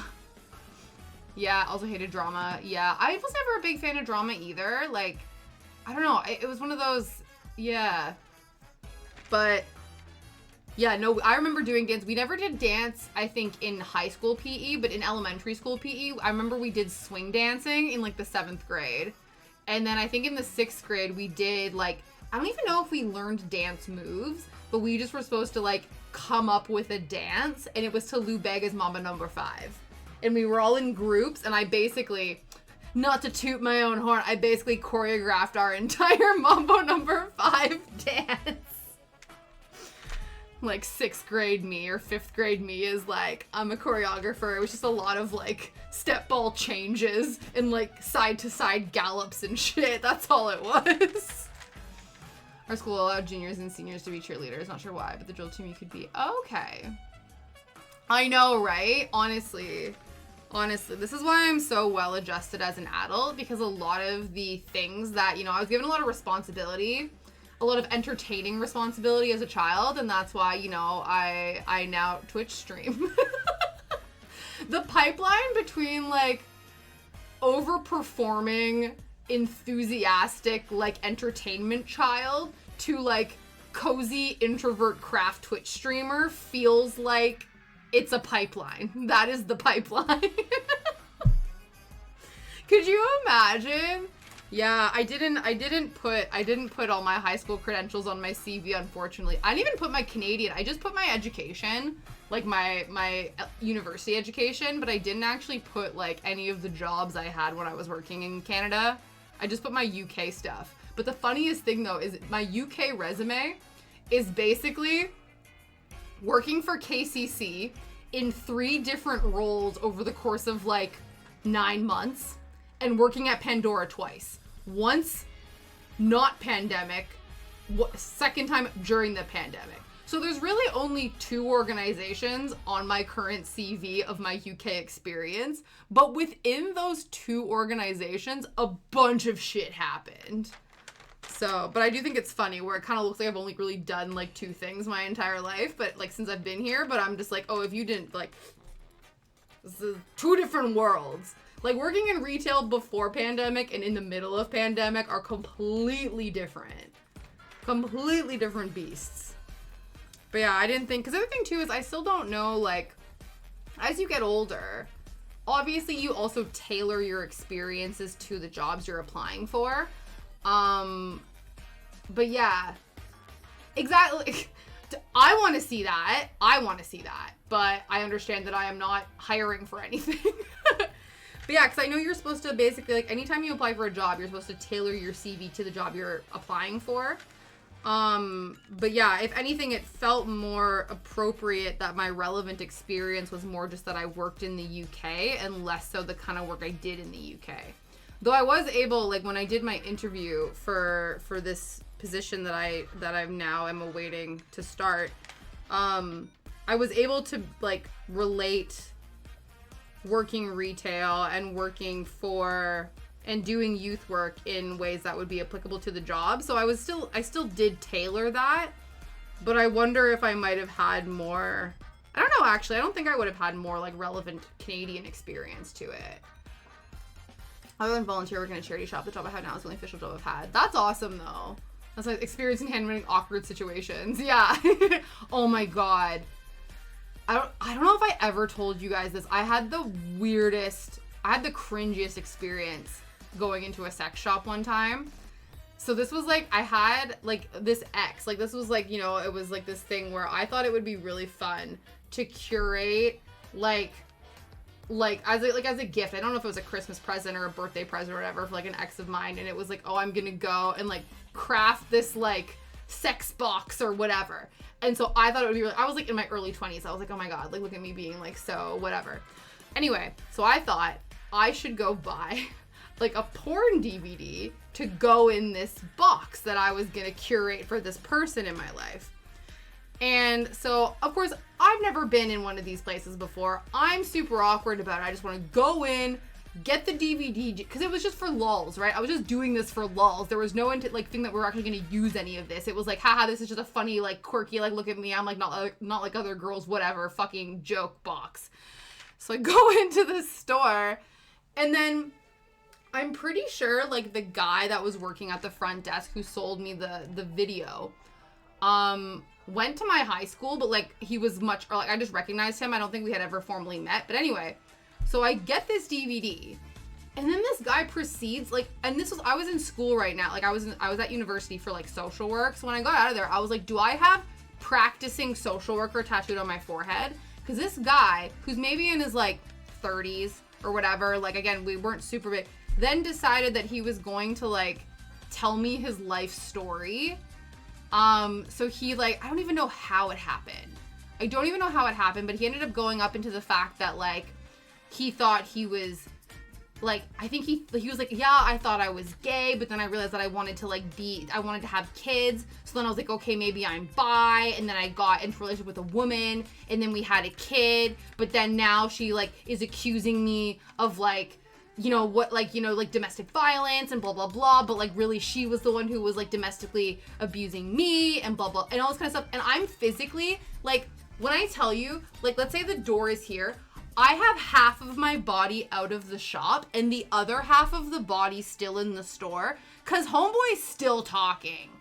And I'm like literally trying to leave. I'm like, I just wanted to buy a stupid DVD and get in and get out of there. And, like, I'm literally inching towards the door. He's still talking. I'm like, yeah, wow, yeah, sounds real rough. Wow, like, good for you for, you know, because I think his mom owned the shop. So she's like, yeah, like, my mom owns this, like, sex shop. And so, like, they have the toy store down the road, and then this is the movie store and whatever. And I'm like, yeah, I'm good for you, you know, cool.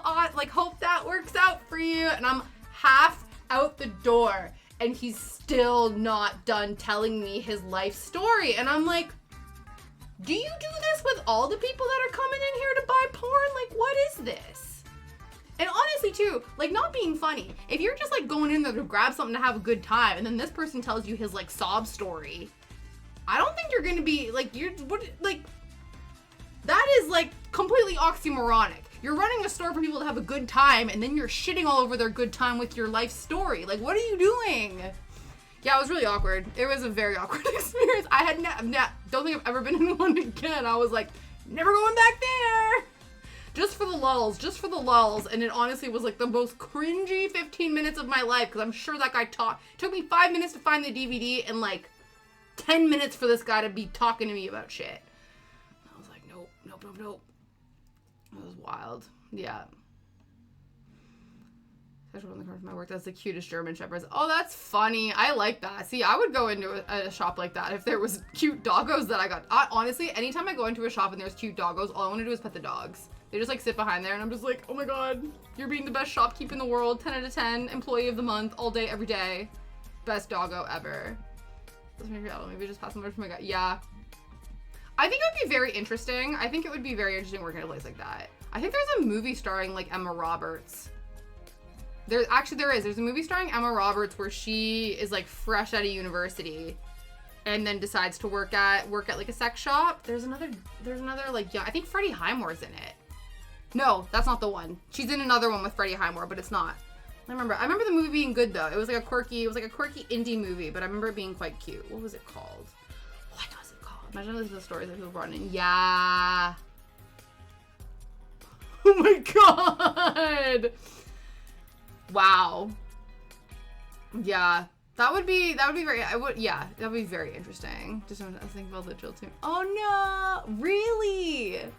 Oh, that's so cool. I love that.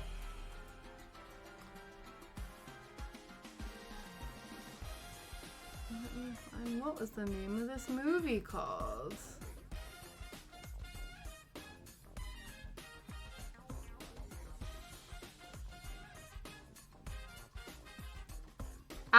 It was literally called Adult World. Actually, it was with Evan Peters. I think that's probably how they met. Evan Peters and John Cusack. It was a good film. Yeah. Actually, quite enjoyed it. About having doggos there helps lower it.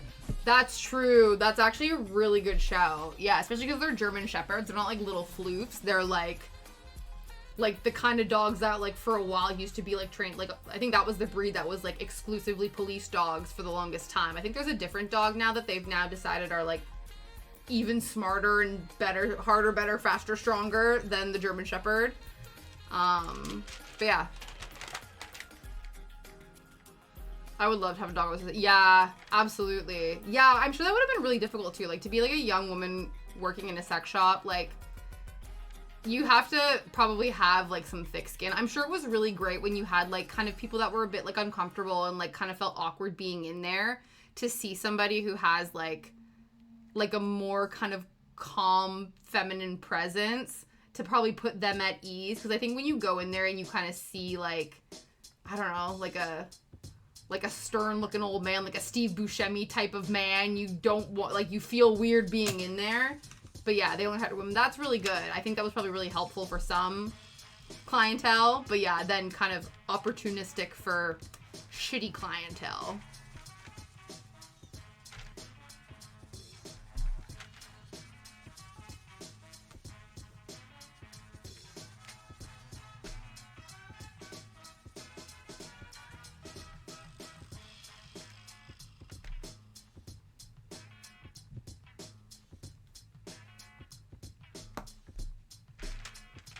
Yeah.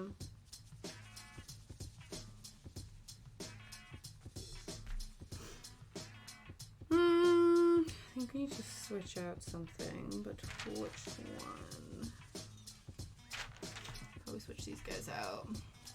For most of the time, I was the daughter of that. I love, like, I don't know if it was unintentionally ironic, but stuff like that I find very, very amusing. I like that. I like the bucking of stereotypes in that respect. Like the way to kind of almost like stick it to the man in a way.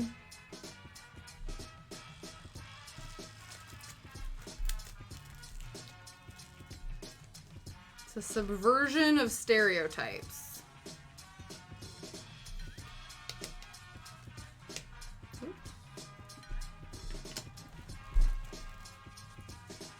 Alright, which ones do we need? I think this guy.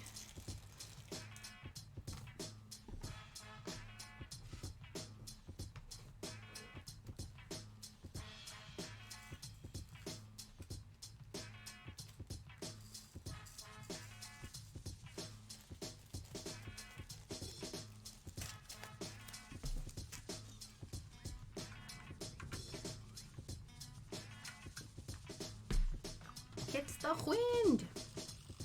Okay. I think there's another one. What's another color that we need?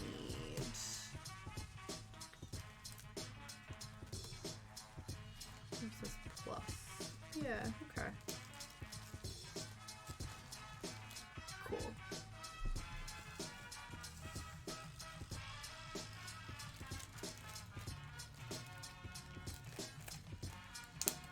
What? A bear has snuck into Disney World? How does a bear sneak? How does a bear sneak? That's incredible. I assume, what kind of bear is it? What kind of bears are in California? I guess they're California, like are there black bears in California? I don't know. Potato, as the resident Californian. Right? That's what, yeah. Wow. I guess it's a Disney World though. This is Florida. I didn't even think, if it's Florida, then who would win in a fight? Florida Gators or Florida Bears? Because I don't know if I want to cross either of them. Yeah, Disney World is Florida. Right. Okay, that is Florida. Yeah. So it's a black bear. Florida black bear. You think the Gators? Yeah, I think my money's on the Gators as well. But still, that's interesting. I love that. The bear was just like, let me just climb over this fence and see what's up. They threw the bear. Wow. Yeah. Yeah, no, that's interesting. Yeah, I guess yeah. I think it depends. I think black bears, yeah, grizzlies, from what I've been told, from, you know, the how to look after yourself to avoid bear training that we all did in elementary school up in Northern Ontario. Yeah, grizzlies were always portrayed as being more aggressive than a black bear. At least, like, that's kind of how we were taught, that, like, grizzly, like, basically it was like, here's how you protect yourself against a black bear attack, and then they were like, against a grizzly, you're fucked. Like, that was kind of the, I don't think they said it like that, because obviously we were, like, in primary school. In elementary school, yeah, they taught us how to, what to do if we came across a bear during our walk home from school, because that happened. To be fair, I never came face to face with a bear, but, like, there would be reports of, like, don't take that road home from school because, like, there's a bear sighting. So, just Northern Ontario things. Yeah, I was watching a survival show where they told them about Hey Bear. Yeah! Oh, Hey Bear? Yeah, you have to go, Hey Bear! You have to make yourself as wide as possible. So we were told if you have a jacket on, you're supposed to unzip your jacket and use it to basically create, you know, wings for yourself to make yourself feel bigger. And you go away, bear! And you, like, yell at it. And go away, bear! And you're not supposed to turn your back on the bear. You have to make as much noise as possible when you're walking around because the bear just kind of wants to avoid you. But if you do come face to face, also make sure if it's a baby bear, you don't go anywhere near it because mama bear is going to be nearby. And if you are between the mama bear and the baby bear, like, that's a problem. But, like, if it's just a regular old bear on its own, it'll be okay. But yeah, you gotta make yourself as big as possible and go away, bear, and like back up slowly. And then if it does charge at you, you're supposed to curl up into a ball, but then like protect the back of your neck because they'll probably slash at your neck. So you have to make sure you protect like the major arteries and shit around there. That's what we were told. What if they become self-aware and team up on me? Maybe. Yeah. I don't know about the play dead part, but yeah, I definitely remember the yelling. We were supposed to yell at the bear. As like a 6-year-old walking home from school. Hey, bear! Go away! You know?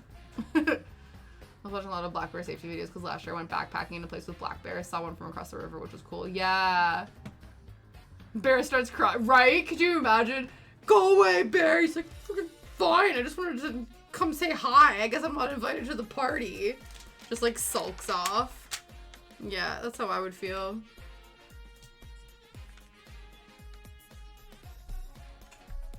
Yeah, my parents actually, when they were, last time they were camping, they did that. They found a few bears that they just had to kind of like, just like wait off to the side and like kind of hide out until the bear was like, doo-doo-doo-doo, and like finish whatever it was doing.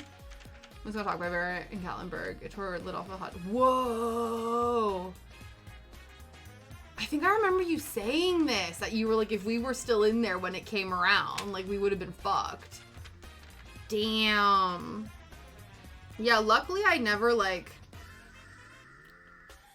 bore witness to any like bear like issues and whatever, but sometimes we would come out and like obviously our trash buckets bins would be like shredded, or you would try to get like bear proof bins, and then sometimes you would have like a claw mark like on the side of the plastic because the bear would try to get into it and stuff.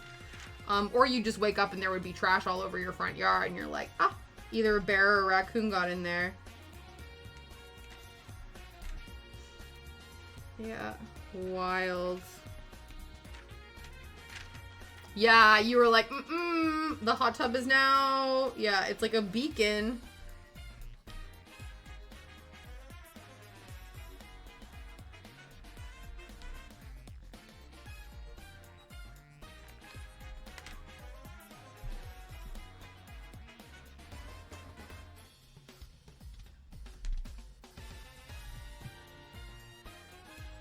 Little raccoon, they can have my trash if they want it. They are little, cute little masked, they're like little burglars. Little masked burglars.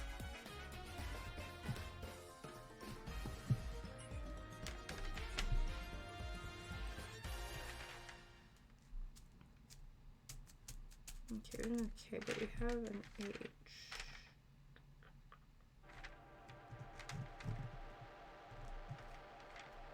V. I believe V is the bright yellow ones. And H is the darker ones.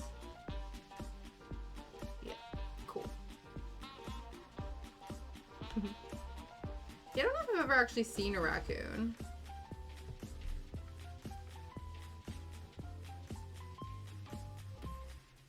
Like in person. Like I've obviously seen photos and stuff with them.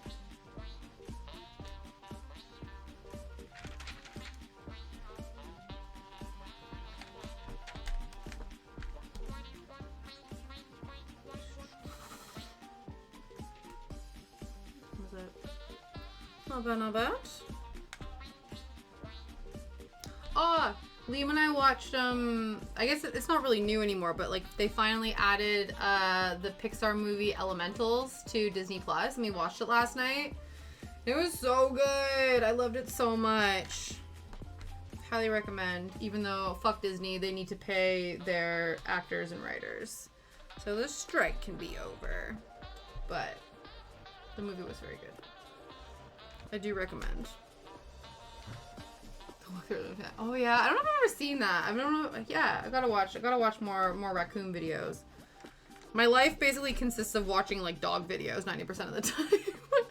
I'm like, there's just too many cute doggo videos in the world that I just keep watching those. Ain't nobody got time for other animal videos. I just watch dog videos all the time.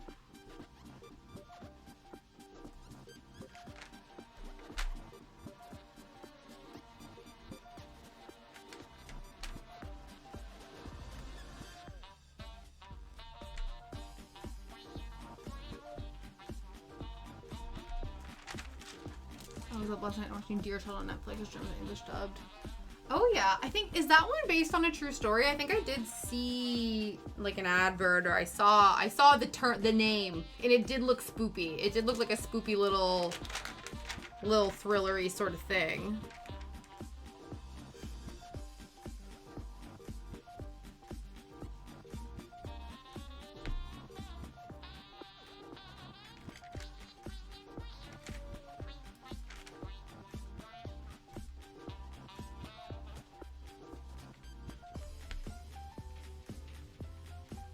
Was it, is it a show? Or I think it's a series, isn't it? Did you binge the whole series? Or is it a movie and I'm not realizing that?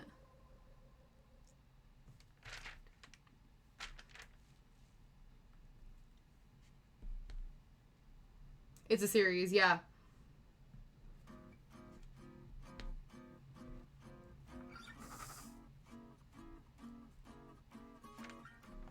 I think I have to rewatch. Because I just, like, the other day, I think it was before Liam and I left for Greece, we finished the Netflix adaptation of One Piece, and, like, I keep seeing, like, little videos of all the cast members and stuff on my Instagram feed, and they just look like such a fun, happy group of people. And it's like, I definitely feel like I'm very, like, parasocialing with them, where I'm like, they just seem all so nice and wonderful, and I feel like I almost need to rewatch the show, just because I'm like, I just want to be back in their little worlds. Yeah. Yeah, they just seem like I've seen so many of, like, little videos of the guy who plays Luffy. I don't know how to pronounce his name. I think it's like Inaki or something. I have to, again, I don't watch any of these things with sound. I just watch subtitled things, so I need to actually watch so I can hear how everyone's names are pronounced and stuff. But he just seems like so cool. He just seems like such a joy of a human being. He's like the embodiment of Luffy, I think. You just don't have Netflix at the time? Yeah. You need to find an email address for a 30-day free trial or like a 7-day free trial and just binge all the things you want to binge.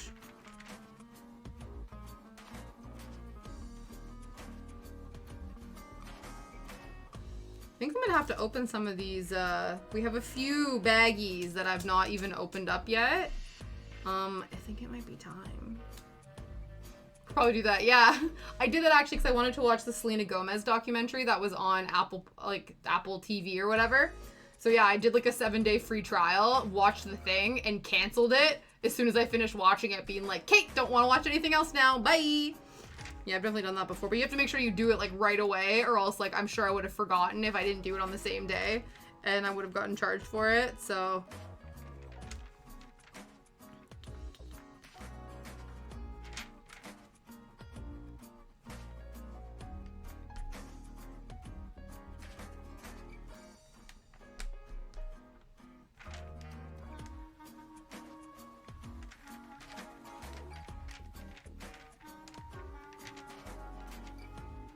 I threw myself for free. Yeah.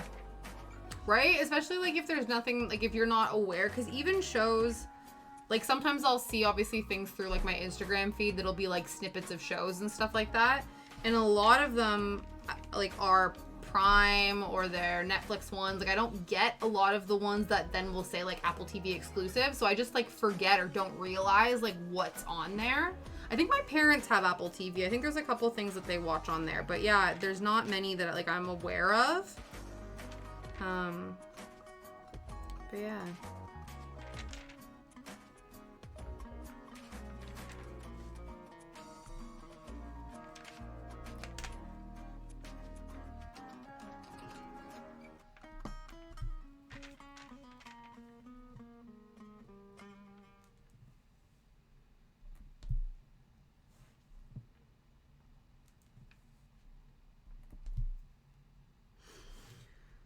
I think I need to swap out a color, but I also feel like all of these colors are still necessary.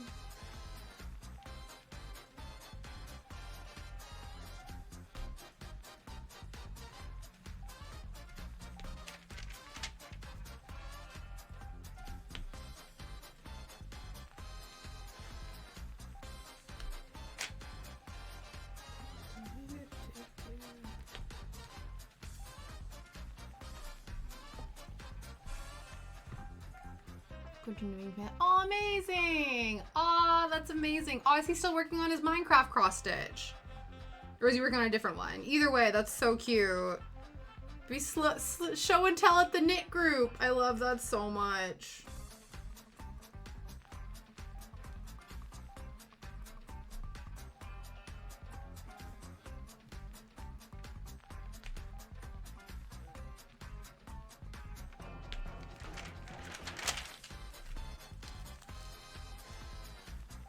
Oh yeah, it's sticky under it, so that's how the dots stick to it. So it's just a way to make sure that the glue doesn't dry out. The sticky glue doesn't dry out. Also, hello, Snipin'. Still the Minecraft. You know, I know he was so enthusiastic for the first little bit. He was gonna do one character a day and whatever, but honestly, at his own pace. You know what I mean? Yeah. I get it. Sometimes the novelty wears off, and you just need to wait for inspiration to strike again. It happens to the best of us.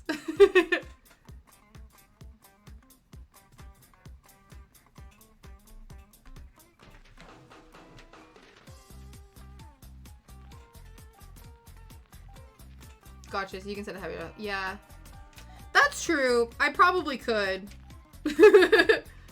That is true. That is a possibility. Probably stick my phone on it.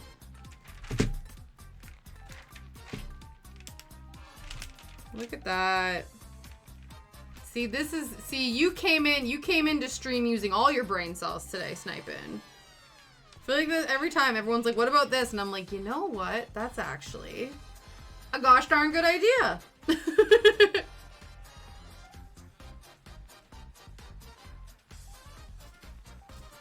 Oh, no problem, Potato. I appreciate your lurky lurks. I hope everything is going well at work for you. Yeah. Yeah, right? This other hand, see, now this hand has more room for, you know, just being its obnoxious, talky, hand-using self. See, you know? It's like, I'm free! Absolutely.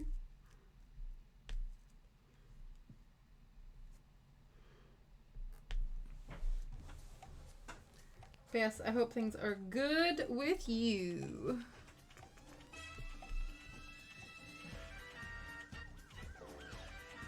This song always reminds me of Spy X Family. I have to rewatch that one too. That one made me very happy.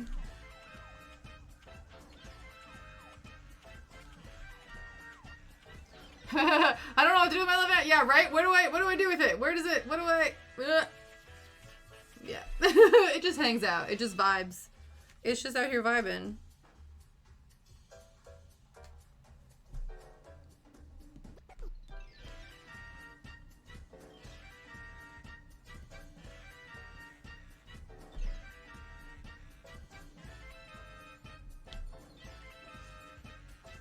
I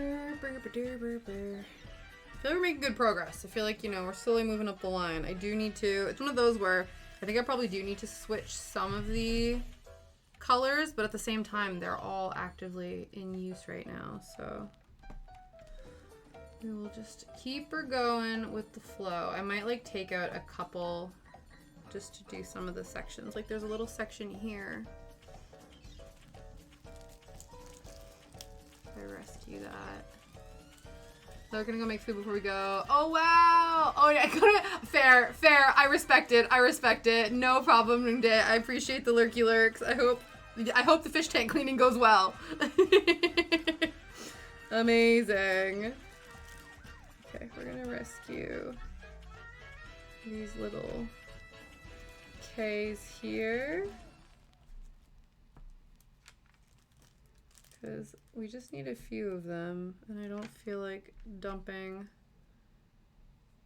swapping them out for another tray currently. So we'll just do it this way.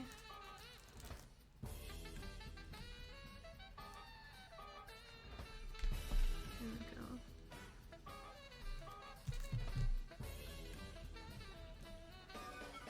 I think we're still okay for now.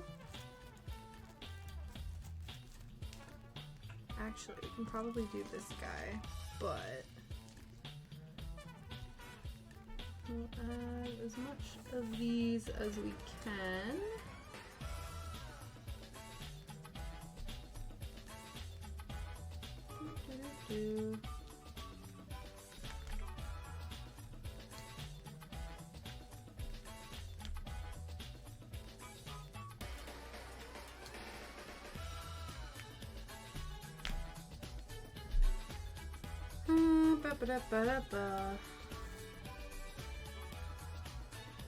I don't think we need any more of the J, so I'm like trying to just get this line up with these little guys before we keep her going. It'd help if they would just roll over. Roll over!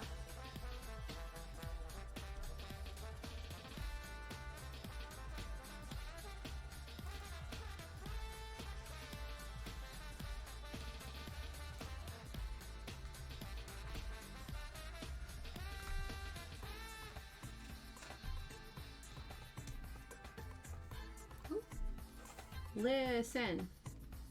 There we go. Sometimes these dots like to play hard to get. It's very rude. I think they get stuck sometimes in the little grooves of the trays. But no matter.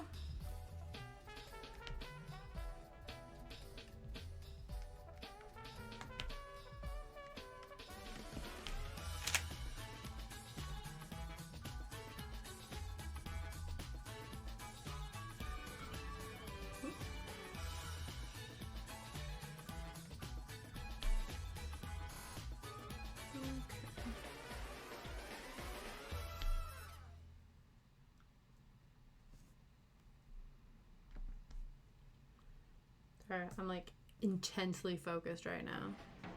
Like, gotta get her done. Get, scoot, scoot.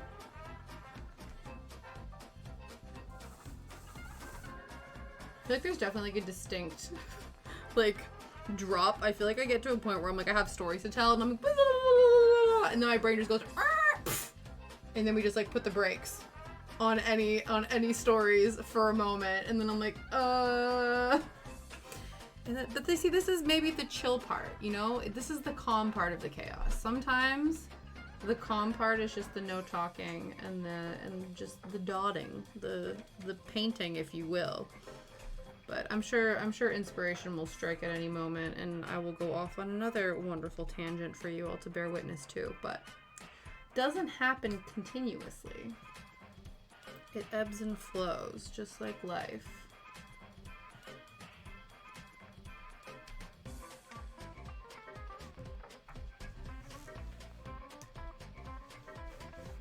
Oh, I brought, you know how I was saying for the flight, I was gonna bring, like I downloaded a bunch of shows and stuff on my tablet, but then I was like, oh, I really need to finish this book that has been staring at me for forever. And I was really hoping I could finish it on the plane. I think because I read quite a bit on the way down, but obviously because I wasn't feeling really well, I didn't end up reading any of it on the way back. Which is annoying because I know what my mom will do sometimes when she's finished reading a book and she's like not gonna keep it. Especially if it's on the plane, she'll like leave it in the seat pocket of the plane, or like if she finishes it at a hotel room, she'll just like leave it at the hotel for like the cleaners and stuff to take.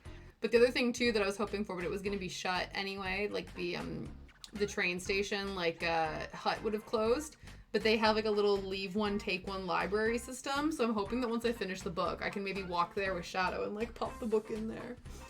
But it's good because I'm excited because I'm almost done, I think there's only a couple chapters left. It's like this like 90, it's basically this book, I think Liam got it for me for Christmas, like from Urban Outfitters or something like that, where it's sort of like this like feminism light little pop culture book about like growing up in the 90s and like what the Spice Girls taught you, like how the Spice Girls like raised a millennial generation and how they how they want to, like, I don't know what they've learned from the Spice Girls. Basically it was like a what would Spice Girls do, looking at through a lens. And it's not bad, it's like pretty like cliche. There's some stuff that's really good, but then they have like little kind of weird snippets of like how to zig a zig ah, and I'm just like, fuck off, like these little interludes and stuff that are kind of annoying. But it's not bad, it's easy to read and easy to get through, but again, it's one of those where I'm not so invested in it that I can't like get rid of it.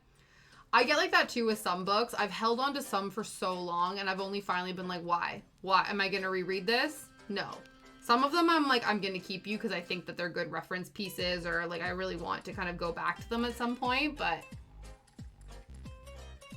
other ones I'm like, nah. But So when Liam and I, so the reason I want to finish this book now though is because Liam and I picked up 2 other books when we were at the airport. They're like, you know, when you go and like you go into like a W.H. Smith's or whatever, like usually there's bookstores at the airport. These ones, you reread books, yeah. Yeah, there's certain ones I think I'm similar as well. But yeah, I don't reread books as often as I wish I did. I feel like there's certain stories that like I could go back to, but I just don't. But yeah, so we ended up picking up, well, we picked up 1 book, and then I think they were like buy 2 for whatever. Anything I only plan on reading once a stream. Oh, that's nice. That's a good one. I've read The Watchers 4 times now. Oh, that's cool. Yeah, so there's this 1 book, and it was called something like the book you wish your parents read, and the book your kids will be glad that you did.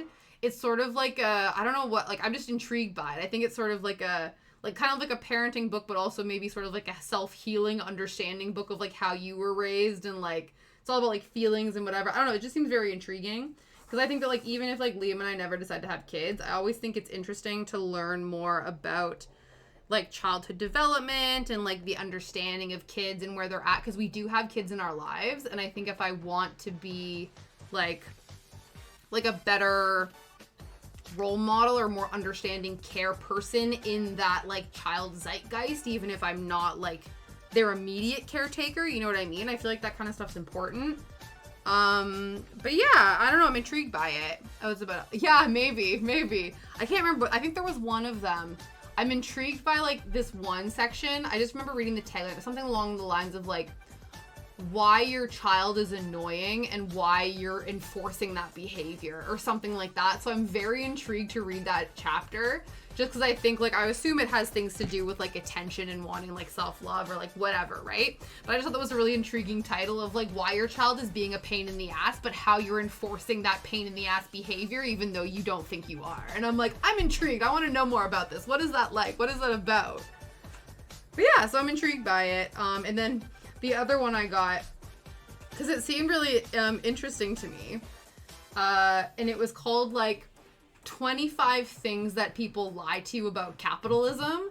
And it's so funny because it's one of those where like I haven't read like a poli-sci book or anything like that since like, you know, university or something like that. But I was just like very intrigued at the way they were sort of outlining like the ways in which people seem to preach capitalism, and then this like economist guy or whatever wrote this book. I think it was published in like 2010 though, so I'd be interested to know like how much of it still holds up. But I think the foundations of like the system, like the capitalistic system, is probably universally still the same, but probably the individual like examples are probably different, or like there's now more examples of that in like modern time and stuff like that. But I'm very intrigued about to read about that, just because I find too people always like, I don't know, I feel like more and more you kind of come across things like on your timeline that like sort of in your soul or whatever, you're like, I don't agree with this viewpoint, but I don't have the knowledge or the ability to articulate why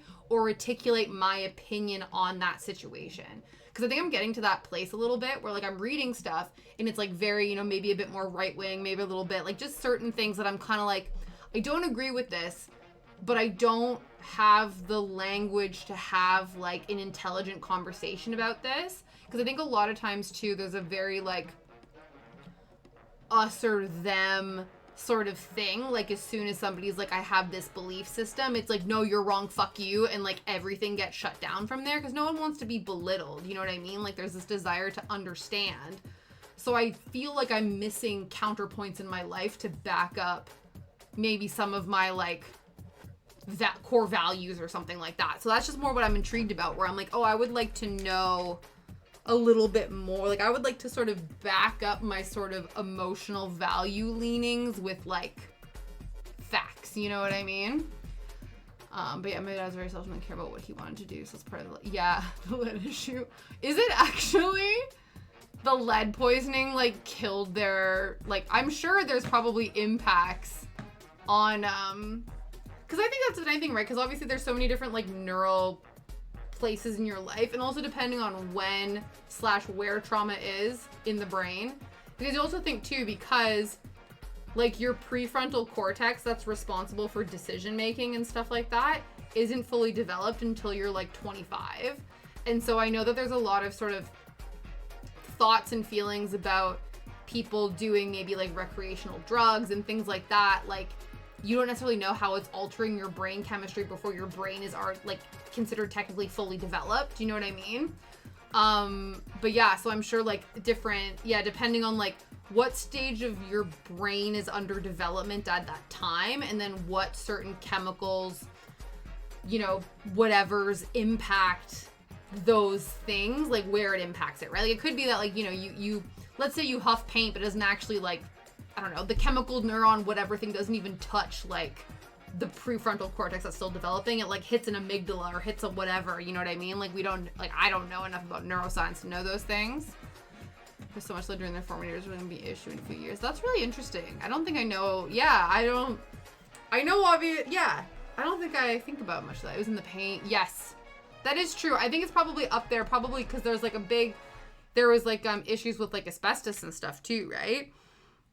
I think it'll be very interesting in the next like 20, 30 years, like what carcinogen we were all exposed to in childhood that fucked our generation up. You know what I mean? I wonder what the trigger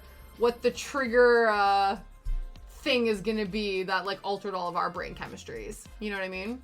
Because I'm sure in every generation learns and then they adapt, but I can assume that with innovation also breeds like potential issues and course cutting arguably plastic. That's true. Yeah, the microplastics flowing through my bloodstream right now. American children born in the 1960s, 70s, and early 1980s experience en masse lead exposure at a magnitude not seen before. Within the next 10 years, the oldest of these children will enter a stage with degenerative disease and is tend to emerge. Interesting. Right? Microplastics. Yum. Do you remember? I feel like they still have, I don't know, because like, for instance, I have this, because I thought, so see these beads? See these, like, I don't know which these ones are made of, but I feel like there was a phase when Clean and Clear had, like, those microburst cleansers, and then everybody were like, those little thingies are microplastics, like, get rid of them, whatever. But I don't know if it's because they were exfoliating chunkies or whatever, and those were microplastics, so they banned all of those. So I don't know what these are, but like this is giving me the same thing that those face washes did, and I feel like they really cracked down on those. So then I'm like, well, what's this then? What are these beads? I don't know. But yeah, every once in a while. The other thing too, also that I'm not sure about, like I think as well as like glitter, that was another thing too that everybody's like a bit kind of like glitter is a microplastic. And so I think there are like biodegradable and like more kind of ethical glitters and confettis and shit like that. But yeah. Right? Yum yum. Microplastics.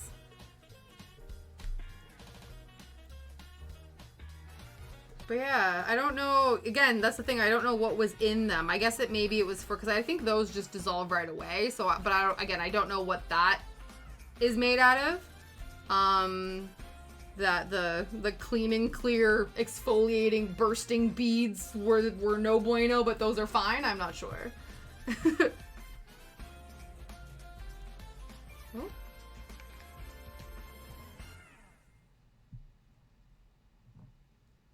Oh, speaking of like, I don't know, chemicals or whatever, I'm gonna pivot to like medicines.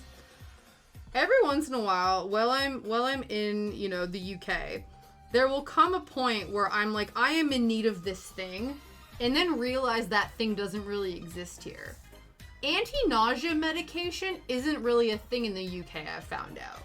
Like, you know, Gravol, like you pop a Gravol because you feel nauseous and stuff like that. I couldn't really, so obviously when I was coming back from my flight, first of all, there was no pharmacy in the airport in Rhodes. So I was like, how do you get like, you know, what do you do? There was just restaurants. There was no like pharmacy or whatever, like a Boots or like a, you know, like a chemist or something like that, which I thought was very silly. But then second of all, when we landed, I was like, I'm gonna go to Boots and get some like anti-nausea medication. Like I'm gonna go get some Gravol or whatever. And then Liam's like, I don't know if that's a thing. And I was like, what are you talking about? Like, what do you mean there's no anti-nausea medication?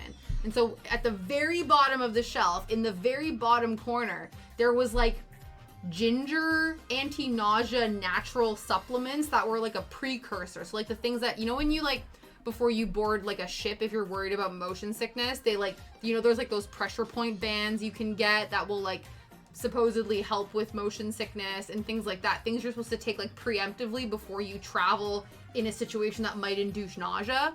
There was like a couple of those, and then this like, yeah, this pack of like ginger pre-whatevers. Yeah, exactly. Yeah, I think Dramamine, yeah, is that the chemical in Gravol? If so, it's not a fucking thing here. And I'm like, what do you mean? It's like the same time when I realized I had to get a naproxen prescription. I couldn't just get like naproxen over the counter like you can in North America. It's like, damn. Yeah. Really? That's interesting. Zofran here. Yeah, I guess because I know, like, I think Gravol, some of them are similar to, like, the antihistamines where they can be, like, drowsy. But yeah, it was an awakening. I was like, damn. All you people just, like, running around here with, like, your peppermint oil and your ginger chews and shit, and, like, no one's got the good. Though it was really great. So when we went to this wedding, we got these, like, swag bags that had all these, like, little treats and, like, party favors and stuff in them. I was calling it a swag bag. But in one of the little sachets was a bunch of those, like, you know when you would, like, if you, like, go to a restroom, like, a bathroom or whatever in a mall, and they usually have, like, a, like, little, like, one-off, like, Advil or a one-off, like, whatever, like, those little things where it's just, like, a little sachet that'll have, like, one dose of, like, a thing, you know what I mean? So they had, like, a little sachet of Advil and a little sachet of, like, electrolytes and, like, Peptid for, like, indigestion and stuff like that. It was so good, because then, of course, I was like, this shit's from North America, because obviously the girl that our friend married is from the States, and her parents, like, came to the wedding and all this kind of stuff. And so I was, like, in the morning, for, like, my because I wasn't feeling the great, I had a headache, I'm like, I'm not going to take the ibuprofen that I brought from the UK. I'm popping those North American Advils, because I know that that's the good. That's the strong shit. Because I feel like the dosages and the amounts here in England, which probably is a good thing. Like, they're better. Like, they have a much more regulated, like, dishing out of medications and stuff here. But obviously, I was brought up on North American medication. So I feel like my dose tolerance is obviously, like, much higher. So it's like, yeah, just give me 200 milligrams of, like, an ibuprofen from Boots. Doesn't do the trick. So then I was like, I'm taking the brand name Advil, because that's the good. So yeah, because brand name drugs aren't, like, really a thing here. It's more just, like, yeah, universal, like, just based on sort of the drug name as opposed to, like, the actual, like, name of it, like an Advil or a Tylenol or something like that. It's like ibuprofen or whatever. So yeah, I was like, listen, we're not fucking around when it comes to hangovers.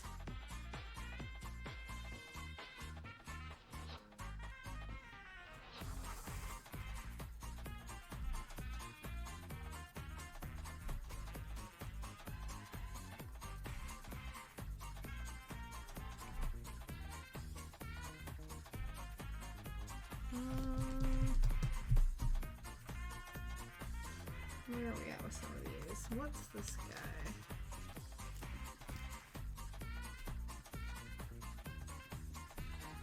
This is this one.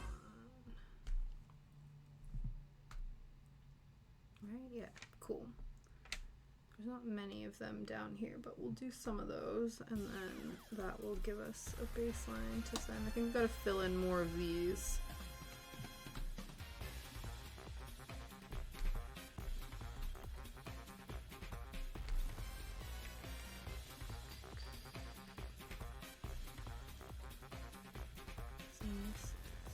The surface, okay, we'll do a few more of these guys. guys. And then we do need to switch gears to some of these. Some of these purplies, I think. We need more of the purple filled in.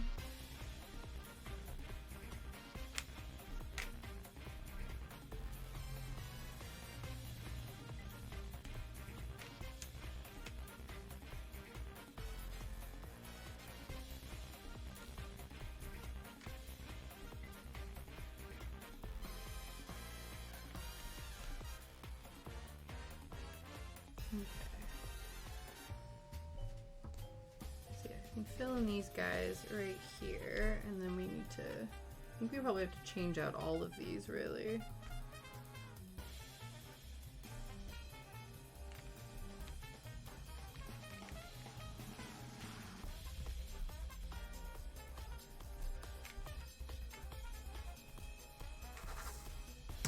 Ah! Who knew?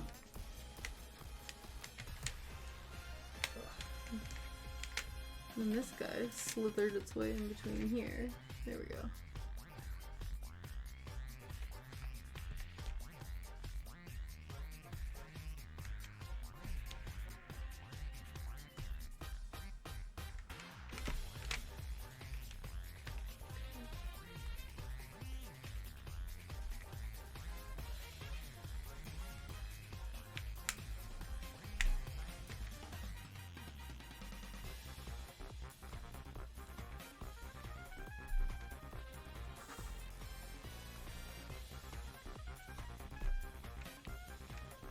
Okay, that is good enough for that one for now.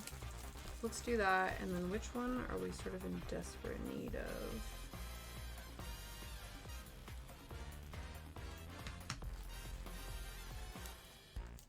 I think the 2. Which is our 2? Cool, yeah, I think this guy. And then I think there might be a few more of,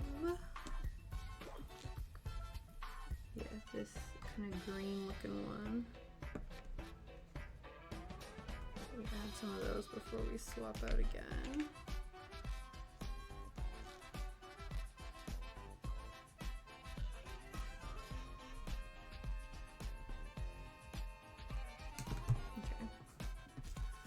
Put this one away, and then I think this one, so this is our 2. I think we need our T.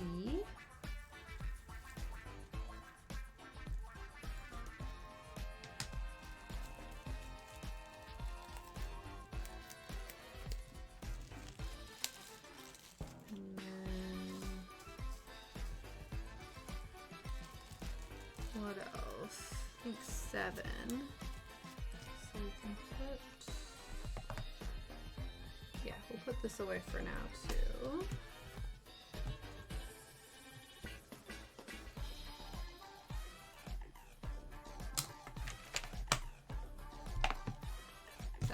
Perfect.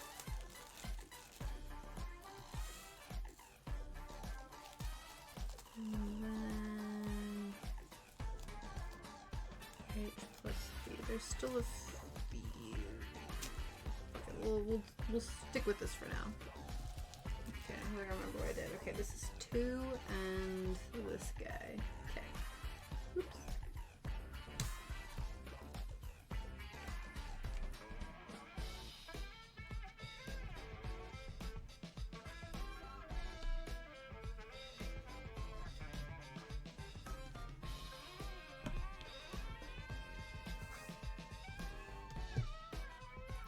Let's replace all these 2s. I say purple, but I feel like a lot of the ones that are like reading purple on this chart are actually very blue, which is probably good because I think that's more color accurate to the actual painting itself. Mac, ooh, you ordered some food. Amazing. We've just been out here. We've switched some of our colors. We switched one set of chaos colors to another set of chaos colors, and we're just continuing on. What kind of food did you get? Love a good food time moment.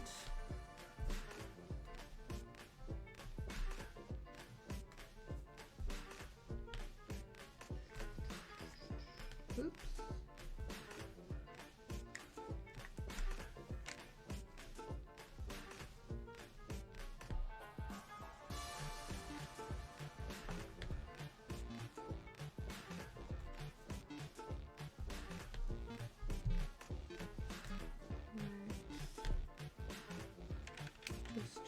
Get all these too. I feel like every time I look back in the section I just finished covering, I find another one. So trying to be a little bit more just thorough with this. I'm sure I'll find more ones. We'll end up over here and be like, oh man, I missed a bunch, but that's okay. Chinese takeaway. Ooh, that's awesome. Yeah, definitely. Treat yourself. That sounds like an excellent idea. That sounds like an excellent idea. Yeah, I've not thought about what I want to do for dinner tonight. It's one of those where I think the last 2 nights I like had ideas, and then I sort of get to a point where I'm like, oh man, someone else gotta make the idea. Someone else has gotta make the decision tonight. I'm like, I had a couple good ideas and that was it. I did a food order today too though, because of course since we've been away, like we've not really, like we're kind of running low on all of our essentials. So have a food delivery scheduled for tomorrow, so I'll have more inspiration for food dinner options after that. I feel like when you're just sort of left with like all kind of the leftover bits in your like fridge and pantry and stuff like that, you're like, I don't know what to do. Hey, Crafty Gremlin, I am doing well. I hope you are also doing well. Happy Tuesday. We are dotting along, singing a song, doing our thing. But yeah, no, things are going good, which is nice. I am back in the nice, gloomy, cloudy, rainy weather, and I couldn't be happier. Just like a little bit, just, you know, I don't do well in the heat. This Northern Ontario girly is not a fan. You should get a minder for using your phone. Oh, really? Oh, they do minders for that? Oh, that's cool. That's all right. Yeah, truly. Let's get into the autumnal vibes. I want autumn vibes. Spooky, gloomy autumn vibes, please. Makes me want to watch over the garden wall. Actually, this music is kind of giving a little bit over the garden wall. Just a smidge. We're getting smidge over the garden wall vibes with this one. Yeah. Exactly. Yeah, now I feel justified in my ability to order pumpkin spice flavored things, because like when it was like friggin' 28 degrees, it just didn't hit the same. Pumpkin spice at 28 degrees does not hit the same. Miss Kitty, thank you very much for the follow. I appreciate you. A lot of shops on Etsy, they were pretty cheap. Cool. Back with lunch. Amazing. What are you having for lunch? I'm excited. I'm excited for all this food.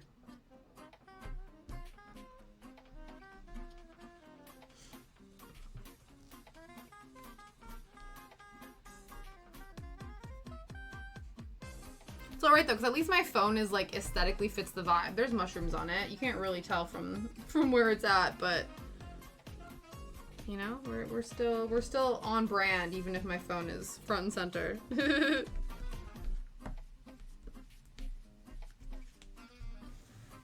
Steak and fries. Ooh, that sounds nice. Leftovers for dinner last night. That sounds nice. I like it. I like it a lot. I started decorating for Halloween, so it's not. Ooh, amazing. Yeah, I need to start, especially because I was saying the Halloween party that I'm hosting is going to be on the 15th. So it'll be a quick turnaround time. I might have to get the decorations down next week, just in anticipation, so I can stick them up October 1st, so I can see what I'm working with, see what bits I need, you know, what sections I need to sort of fill the gaps in. Especially because I think the Halloween party, because we're anticipating that there's going to be a lot of people in the house if it rains, or like even if it doesn't rain, I think we, like, usually when you have a party, you try to like just keep it to the downstairs and sort of keep the upstairs cleared off, like that's like the no-go zone. But I think we're going to have to sort of bleed upstairs. And so because of that, it's like, oh, that means I get to extend the decorations upward. I was doing pretty good at like only kind of keeping or having enough decorations to sort of occupy our like living room, dining room area with like a little bit bleeding into the bathroom and the kitchen. But you know, it's just slowly happening where things are slowly escalating. Not by choice. It's not by choice. It's not my fault that, you know, everyone wants to come to the Halloween party, so we have to inevitably Halloweenitize the upstairs of the house now. I didn't intentionally plan that, not at all. That was absolutely not part of the plan, but you know, if needs must. If needs must. Yeah, I just don't know how to go through Christmas. Really? Yes, because you Nightmare Before Christmas. Yes. Absolutely. It does actually work out though, because I think we're gonna have like our sort of kids craft area in our spare room, and the spare room is where I have a like corner cabinet that has all my sort of like witchy stuff, and also my 2 like Beetlejuice themed Monster High dolls that I got a couple years ago. And so it like there already is sort of like spooky aesthetic happening in that room unintentionally, just because of who I am as a person. So it won't take much. I think there's like I currently have like a elemental tarot placement like cloth hanging on the wall. Like there's already like spooky witchy elements in that room, so it won't take much to just tip it over the edge into like Halloween territory. So it should be okay. But that means I can like decorate up the stairs now too, which is really exciting. Ooh, I don't have a decoration, not a decoration theme. I just have my Halloween decorations. So yeah, I don't have, I think, I don't know if Liam would appreciate that I had, you know, different themes for, you know, this year it's gonna be spooky theme. I think everything sort of has like a bit of a spooky cute vibe, because that's usually like my aesthetic. I'm not like a big horror person, so I like more like the spooky cute sort of size of things. I'm not, yeah, I never got into horror movies, so yeah, to have like a horror themed thing, I don't really have any of that, but yeah, just like, yeah, I just grab a bunch of shit and match by color or something later. Oh, that's clever. That's a good idea. Yeah. I guess it's one of those things, I guess, you know, it's sort of like, I do have, to be fair, I do have like collections of stuff. And so sometimes depending on like how I want to lay things out, I don't put everything out every year.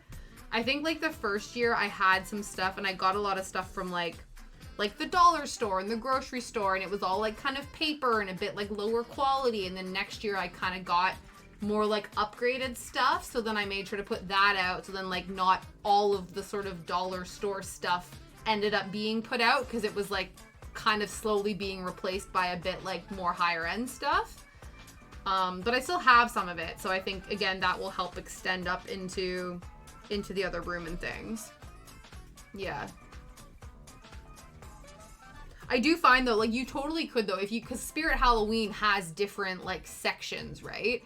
So like Spirit Halloween always has, like I know last year when I went back to Canada and was able to go to a Spirit Halloween, they have sort of like the fortune teller tarot section, and then they have, you know, like the sort of like the haunted mansion or like the Beetlejuice sort of pop culture section, and then they have more of like the horror carnival section, and like you could really like just go specifically to one section in Spirit Halloween or one section in Michael's. I think Michael's has a couple different like themes that they do as well. Your whole vibe is Dark Academia. Oh my god, that is one of the best vibes, definitely. Yeah, absolutely. So that's sort of like, yeah, Dark Academia to sort of like witchy gothic. It's very like similar. There's a lot of crossover with that, absolutely. I like trying to make Cammy at least one decoration every year. Ooh, that's cool. I like that. I've never ended up framing it, but I might actually do it. I did a Halloween cross stitch. I think the first Halloween I did here, but I didn't finish it in time. I think I finished it on Halloween, so I never ended up taking the time to like display it and stuff. But I think if I finish it, because in our kitchen we have a couple things like hanging on hooks, and I think it would work out that I could probably take the like stuff that hangs up normally and then replace that with Halloween stuff for October and then swap it out. I do that. I have like a Halloween countdown thing that I hang up in the living room, and I take like a wall hanging down to do that. But yeah, thanks for the tea, Phalanx. You know, I can make a joke here about how I keep sitting off the face of the earth and like have father like son, but instead of doing that, I'm going to tell you how when I was going grocery shopping yesterday, someone said my hair looked radical, which is something that I don't often know I need until I receive what it. So is anything, I just didn't have it. I love that. I think that's so amazing, Felix, that somebody called your hair radical. Like, nothing, like when somebody, especially when a random stranger like compliments you, you're just like so kind of taken aback, but also like there's a pep in your step afterwards. You're like, damn. Like, I look so bad, like, I look so good that somebody, like, took the time to actually say something to me. Like, that's incredible. I love that. We just, every once in a while, we just need a little boost. You know what I mean? We just need a little boost. Yeah, my diamond paintings would normally start around academia. Ooh, moons and stars, witchy cats. Oh, yeah. Yeah, my Liam's aunt is, like, big into skulls. That's, like, her main. I think, like, because I was always thinking, too, like, my sort of favorite... I don't know about theme, but like my favorite sort of like Halloween characters. I think skulls are more towards the bottom for me. It's like ghosts, like cute spooky ghosts. Ghosts are number one. I love a cute ghost, like for Halloween decor. I love a cute little spoopy ghost. Then I think it goes like spiders or bats. I like a good, I think like I think it goes ghosts, spiders, bats, and then maybe skulls and then cats. I don't mind cats, but obviously I have a big black dog, and so like that's more, I don't know. It almost feels like when you go to like see Halloween stuff and there's like cats all over the place, I'm like, but where's the doggos, you know? But yeah. Hellas loves skulls. Yeah, skulls are top tier. That's amazing. I love that.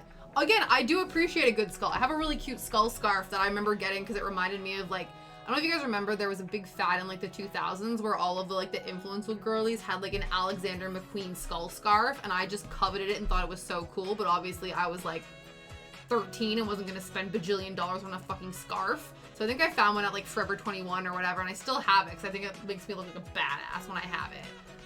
It's like a white scarf with like a black border and then like black skulls on it.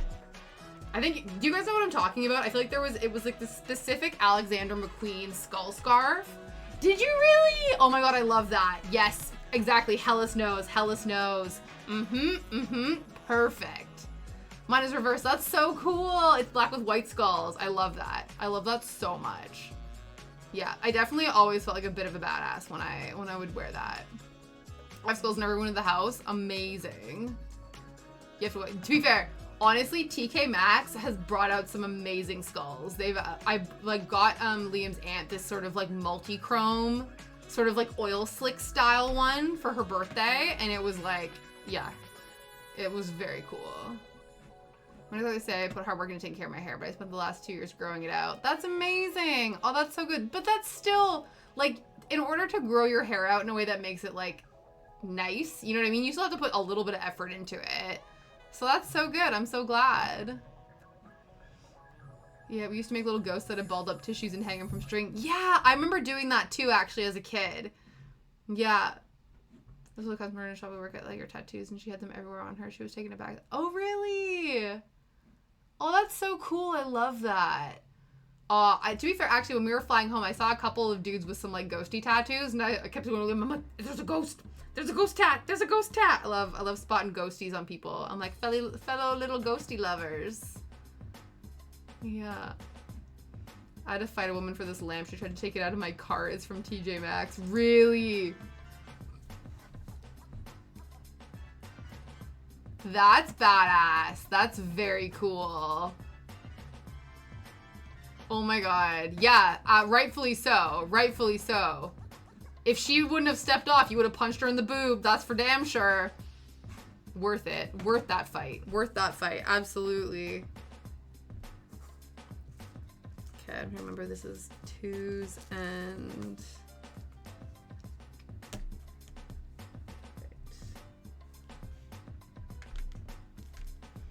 Supposed to make someone smile. Yeah! Oh, that's really cool. I like that. Boob punches for everyone, truly.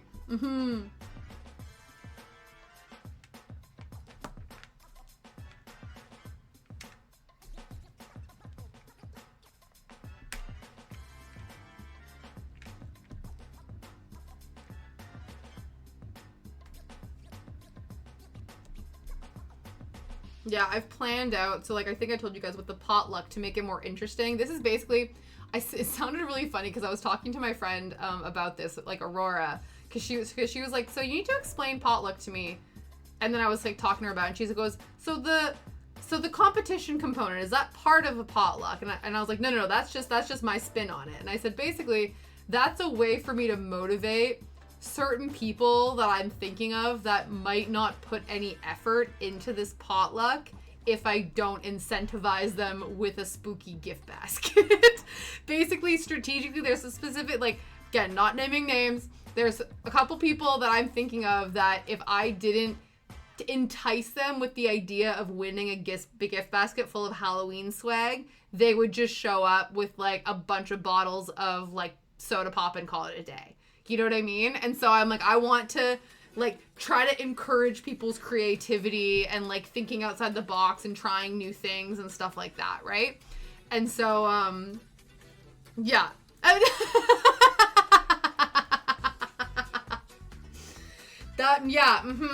Guys, don't look now. Don't know. No. Of course I'm not talking about you. I'm talking about Pharma Flask, obviously. But anyway, so I was like, no, that's just me. But it's been really fun, like, scheming. Because it turns out, because I was concerned, because obviously Bath & Body Works came to the UK, like, last year. And Bath & Body Works is absolutely, like, shit quality here in the UK. So I wasn't convinced they were even going to get their Halloween stock in. Because Bath & Body Works goes pretty ham with their Halloween stuff. But they don't, like, again, the Bath & Body Works here is, like, a subsidiary of, like, the store next. So there's just, like, a tiny little section of it. But they do have a couple of their scents in, like, body wash and anti-bac. I think they actually have the vampire blood one.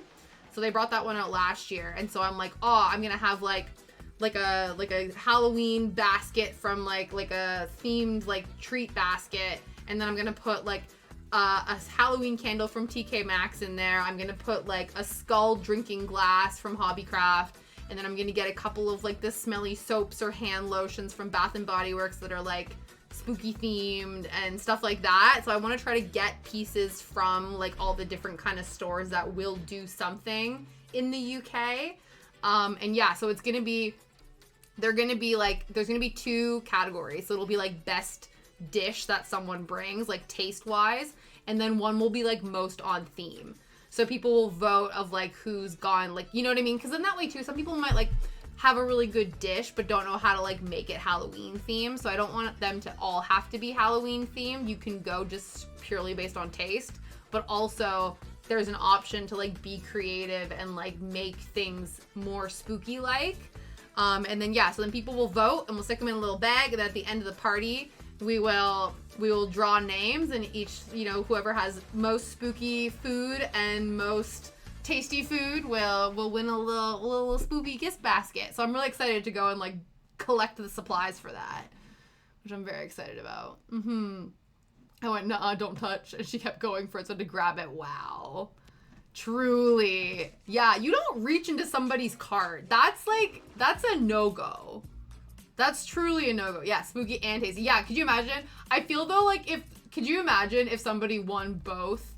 They're gonna have, like, similar stuff in both of them, so I feel like it would be really rude of me to gift them to the same person. I think we would draw again. Unless there's a mutiny and the person really throws hands to be like, I deserve both of the spooky gift baskets.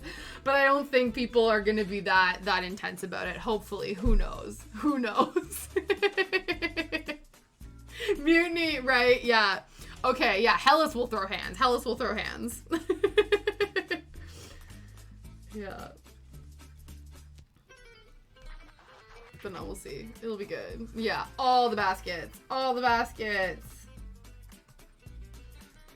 I know. We'll see. It should be a fun time.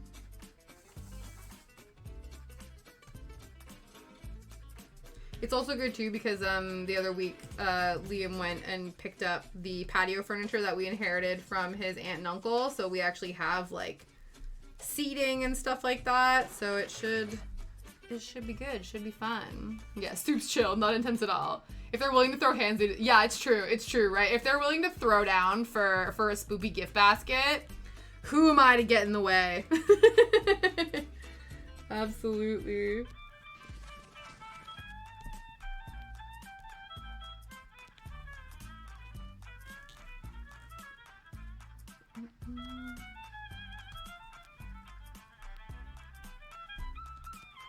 But yeah, no, I'm actually excited. There's certain things that I'm like, oh, I know. Because, like, the other thing, too, that's exciting is because I'm anticipating it bleeding into outside, I have this, like, 30-foot long Happy Halloween sign that I bought, and it, like, doesn't fit in the house. I bought it at Spirit Halloween when I was in Canada last year. And then you have to sort of, like, half wrap it around the house. So I'm thinking it'll actually go along, like, the garage wall, like, because I'm thinking, oh, if it bleeds outside, then we can actually, like, put decorations outside and stuff as well. I've also found, too, I've not told Liam about this yet, but I think Next has them, but there's a few ones that I've seen that have had, like, battery-powered, like, light-up pathways, and I don't think I want to put them, like, along the pathway, but, like, little ghosts that, like, light up in the garden and stuff like that. I think that would be super cute and fun. Do you know what you're gonna be for Halloween? No. Which I should definitely be thinking about, to be quite honest. I don't know, again, depending on what the weather is like. Liam's aunt, gave me a dress, because I think her daughter, so Liam's cousin, bought it for herself and, like, wasn't super into it. And it's very, like, Netflix Wednesday Addams at the ball coded. Like, it's one of those sorts of, like, black lacy sort of similar dress like that. So I don't know if I want to basically cop out and just do, like, a Wednesday Addams sort of cosplay in a way. Or if I want, because I do think, like, every once in a while I think I'll go really ham, but I also think because I'm, like, hosting a party as well, I think I need to have some level of, like, mobility to myself.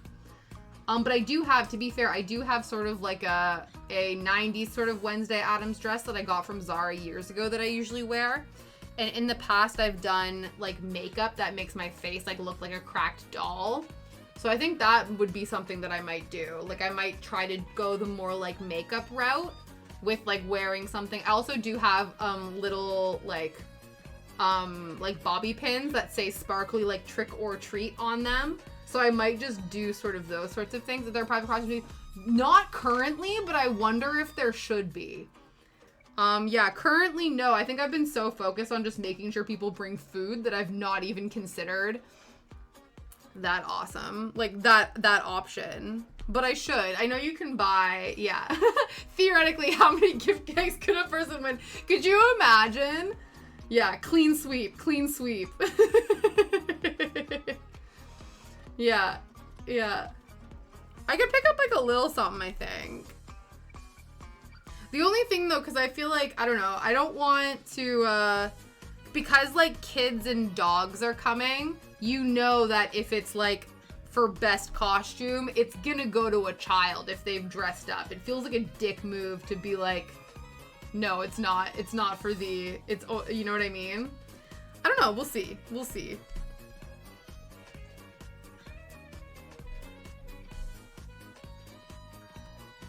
It was actually wild, because last year, like, there were certain people, like, you know, I think families, I'm gonna,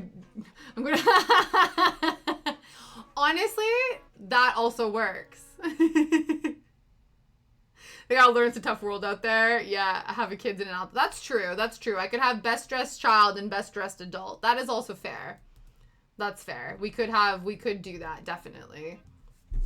Yeah, because I think it's one of those things, too, where I also said that, like, dressing up wasn't mandatory, but obviously, like, it's encouraged, because, you know, I want people to, like, have fun, but I also know that some people, like, having, like, it's one of those where, again, I never want people to be uncomfortable, so if, like, having fun for you is dressing up, go for it, but if having fun for you is just rocking up not dressed up, kudos, you know what I mean? But best dressed doggo. To be fair, what I want to do is I am going to go to TK Maxx and buy a bunch of Halloween specific dog toys, especially because I'm 99% sure my friends are bringing their dog, which I've told you about. Their dog Mitch is an infamous toy destroyer, and so I want to get all of Shadow's toys out of Mitch's reach, But if I buy toys specifically for the party, then it doesn't matter if he destroys them because like I bought them for the party. You know what I mean? But they obviously will all be Halloween themed. But yeah, so I definitely, and then of course too, with the idea is that if any of the toys come out undestroyed, the dogs can go home with them. All the doggos get toys. So basically all the doggos get prizes and only a couple of the, like only 2 adults and 1 child get prizes. But all the doggos get prizes. This is where my priorities are. All the doggos get a new toy. Maybe the humans get a prize. Yeah. I don't know. So I'm really excited though. I did order Shadow not a costume, but it is a shirt that has like a ghost print on it. Cause I don't know if he would have the tolerance to like wear a costume. He like will do it for all of 2 seconds. Let me show you guys the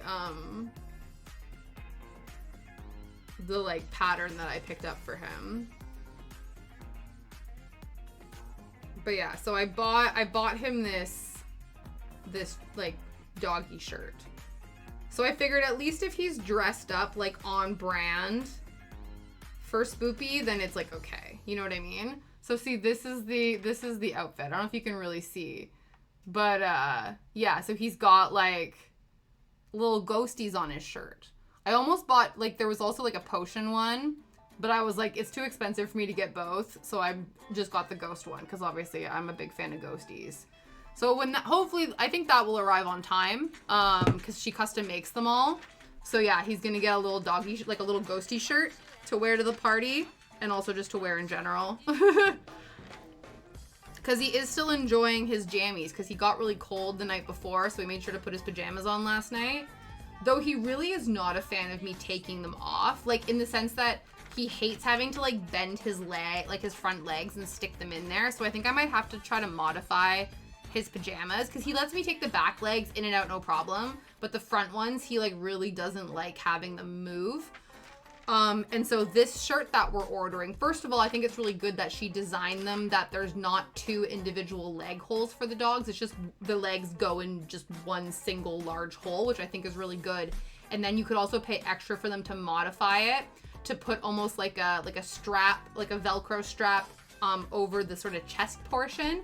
And it's designed for dogs who like don't like to bend their legs or like really have like arthritis or things like that, which is perfect. Because I think once I get that, I can sort of look to be like, okay, if I modify Shadow's pajamas, like how can I maybe do this without like completely fucking up the pajamas themselves? But yeah, I think it should be pretty straightforward, but just making sure that like this seems sort of end up okay. But yeah, because we struggled. I think it like trying to explain to him that if he lays down, it'll be easier for me to take the legs out. So this morning I was wrestling with him. He was getting really grumpy with me. And of course, if he's uncomfortable, he was like growling and stuff. And I'm like, I don't want to cause a scene. Like, we'll just try to find the best way to do this. So it ended up being like, I coaxed him to lie down and then could get one leg. But then of course he sort of jumped up and then we had to do it all again. So treats were involved. And so I think he just has to get used to it. But obviously if I can help him along and make him more comfortable. Because again, like I said, when he has them on, he loves them. It's actually really funny. He was so dopey last night and just lying on the sofa that he just let me put the front of his pajamas on, like while he was laying down, which was perfect because he was asleep. So I didn't really have to bend his legs. I just poked his feet between them and then just put it over his head while he was laying down asleep and was completely fine with it. But yeah, it's once he gets them on that he needs to like lay down to sort of get that sorted out. Oh, his best friend is home. His best friend's home from work. Yeah. So, obviously. Priorities, like I said. Yeah, Tasha comes home. It's not nearly as exciting that when bestie Liam comes home. But that's fine. I don't take offense to it.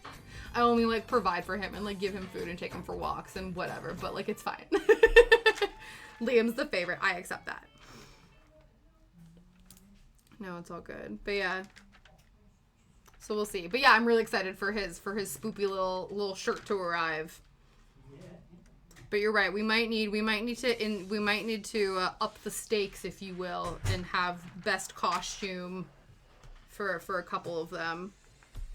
Because I think that's the thing that's maybe fun about this too. Because I do think I have a lot of Halloween decor. Like I'm sure I could go ham, but the other thing too is a lot of Halloween stuff is either like statues that like you need counter space, but obviously my plan is to have more space for food and stuff, because it also has to be able to go back far enough on the table for Shadow's long snoot to not get into. So it limits the amount of decoration I can put on a table, because we have to try to push everything back center to keep away from all the dogs. And then, or the other thing is like stuff that you hang up on the wall. But I've already bitched and moaned about how much of a pain in the ass it is to try to hang stuff on UK walls, unless you want to like drill a hole, put a wall plug in, put a screw in, and then hang it up for something temporary. It doesn't really work. So the other option is to use like command strips and stuff like that. But if things are too heavy, like stuff just doesn't stick to our walls very well. And so I have to sort of limit what I want, or like I said, it has to be stuff that I'm hanging that's replacing sort of where there already is studs in the wall. But yeah, so I think basically what I'm saying is like I have a good foundation of like stuff. So I can like, I do have a Halloween, like in my financial budget for the year, there is a Halloween budget. There's literally a thing on my spreadsheet that's like Halloween is in the budget. So usually the budget goes towards like decorations and stuff like that. But this year I think it's going to go more towards, yeah, like little, I guess, gifts for other people essentially, which will be fun. Because then it's an excuse to go shopping with the intention that like it's not going to stay in the house, which is nice. Because then it won't take up space forever. But it'll still be the serotonin endorphin dump that I love. Alright, I think... Yes.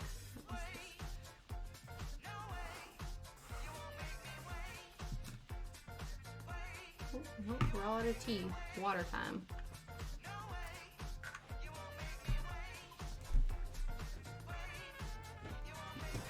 Right, here we can pop this back down on here. Okay, this was 7s, and then these guys here.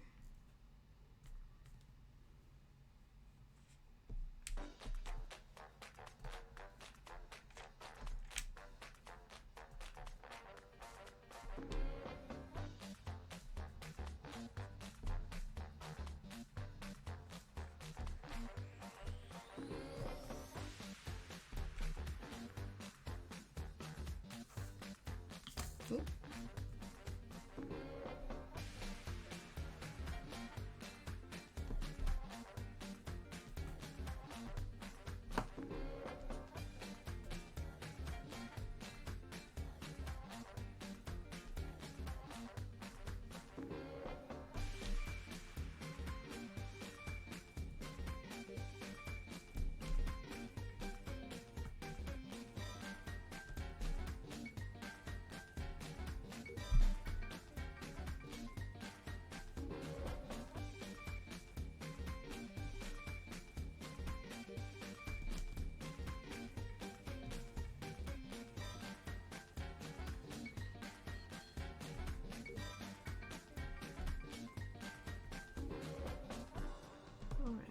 How are we doing for time? Cool. Wow. We got about 10 more minutes left. Time flies when you're slinging dots.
knew I didn't put that one away for a reason.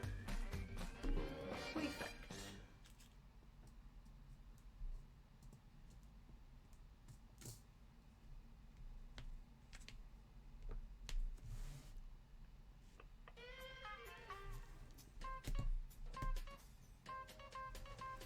Where are we at?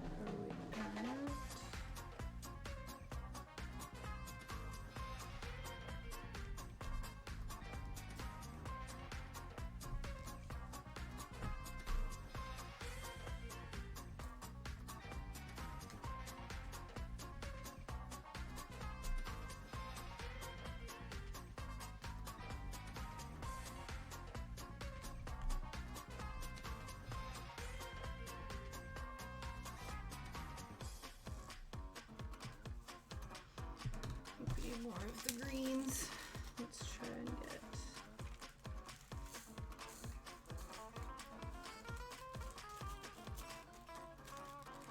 salad.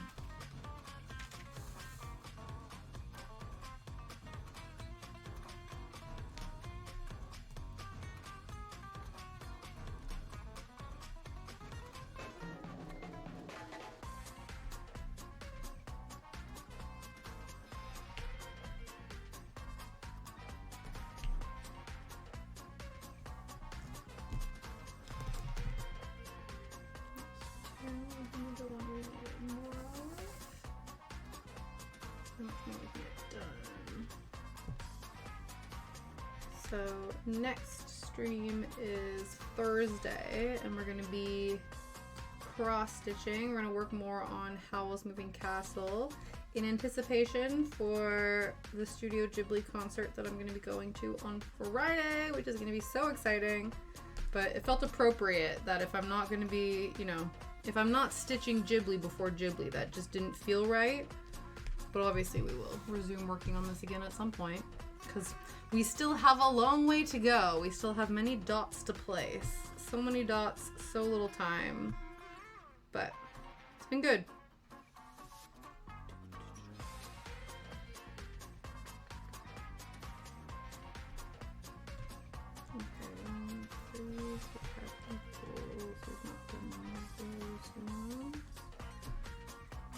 More teas we can place. Yeah, I'm really looking forward to it.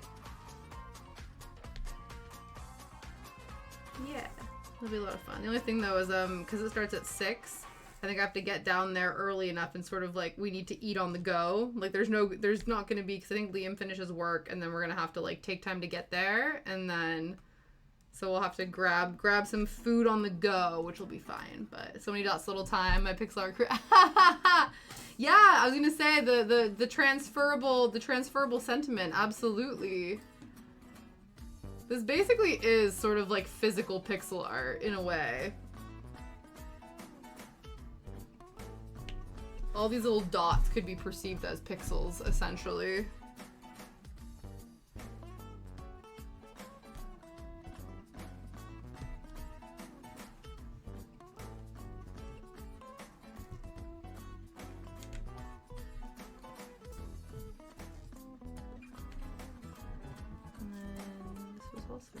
Perfect.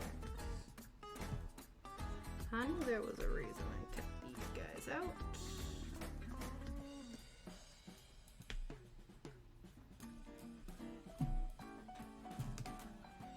I need more tea. There we go. It's one of those where I think we're so close to like end of stream, so it feels like silly to, not silly, but it's like to go through switching all the colors. I'm going to try to get as much done as I can with the colors that we have left, but I do feel like we're getting to that point. This is Tash. She does everything I do. No, I can't physically create the pixel art. I'm literally just filling in the pixel art. Let's be honest. I myself did not create such. Like, I would not know where to start. I wouldn't know where to start when it came to pixelating, like creating a pixel version of this masterpiece. I'm just filling in. I am the paint by numbers version of what you do. Don't discount yourself like that. In the immortal words of Jimmy Eat World, hey, don't count yourself off yet. It's only in your head you feel left out.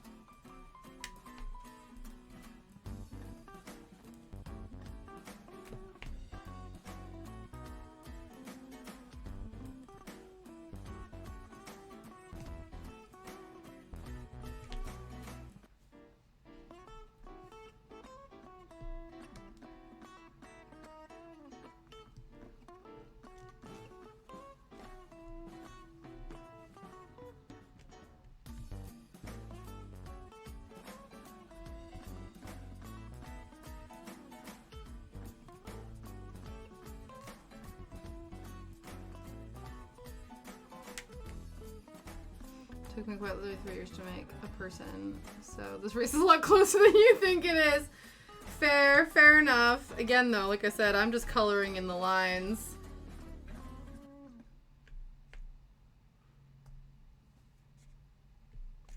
It's a race. It's not though. Everybody is an artist in their own time and through their own medium. And I will never discount any other person's art as being more or less than my own.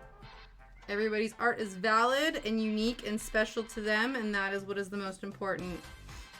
And if it brings you joy and brings the people joy who view your art, then that is a win-win-win-win-win.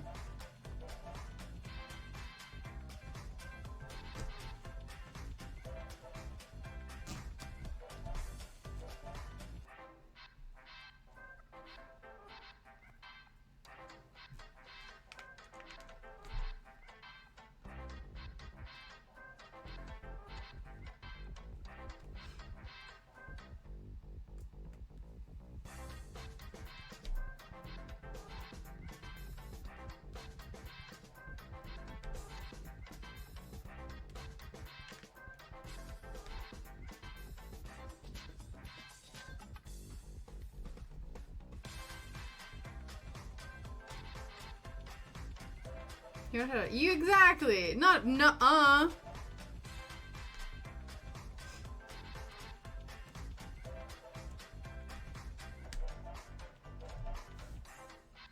Dude, people like throw paint at a wall and call it art.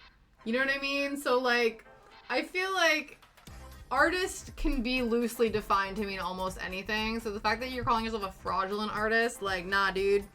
People will call themselves an artist for much less than the stuff that you create, so I would not think that at all.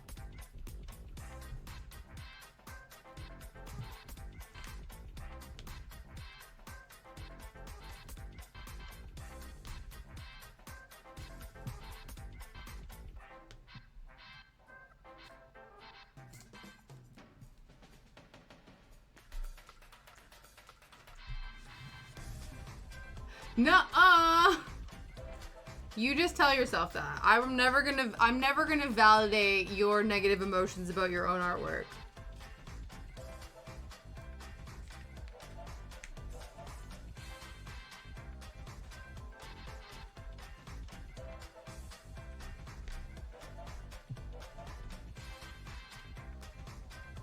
Your self-deprecation isn't gonna work on me, Phalanx.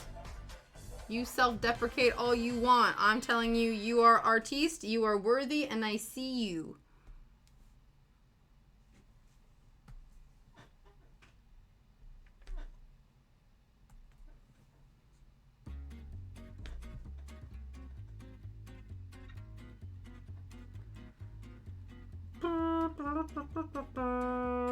Where to next?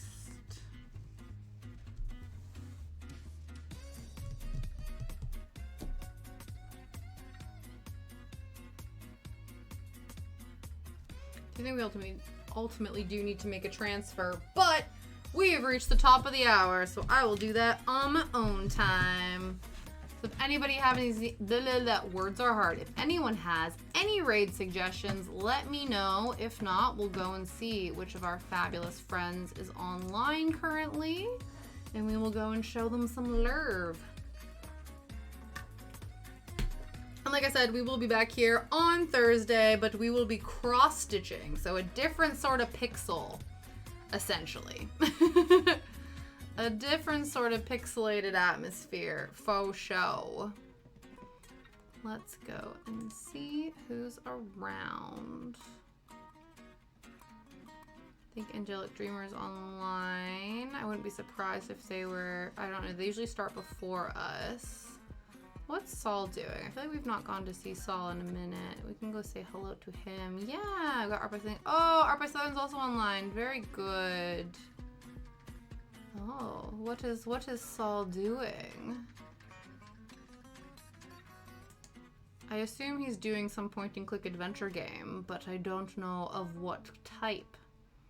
Who and what it is, we don't know.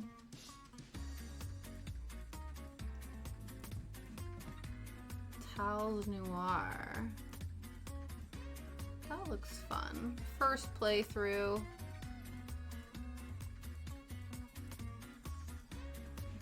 Really? Random number generator. Oh, I do like that idea. Maybe we'll do that next time. I do think, though, I think we should go and give Saul some love. Saul, wonderful British gamer friend, comedian, and all-around good dude. So that'll be in case anyone gets left out of the raid. I feel like we've had pretty good luck so far, so all the fingers and toes crossed that it stays that way. But if not, the link is there. And like I said, we will be back here on Thursday. But until then, stay hydrated. Take care of yourself. Give yourself a pat on the back. It's the start of the week, and you know, next time we see each other, we'll be over the halfway point. We'll have surpassed hump day, and we will be on to the rest of the week, so that's all we can really ask for it. But enjoy the rest of your evening. Thank you for hanging out with me, and I will see you guys later. Bye!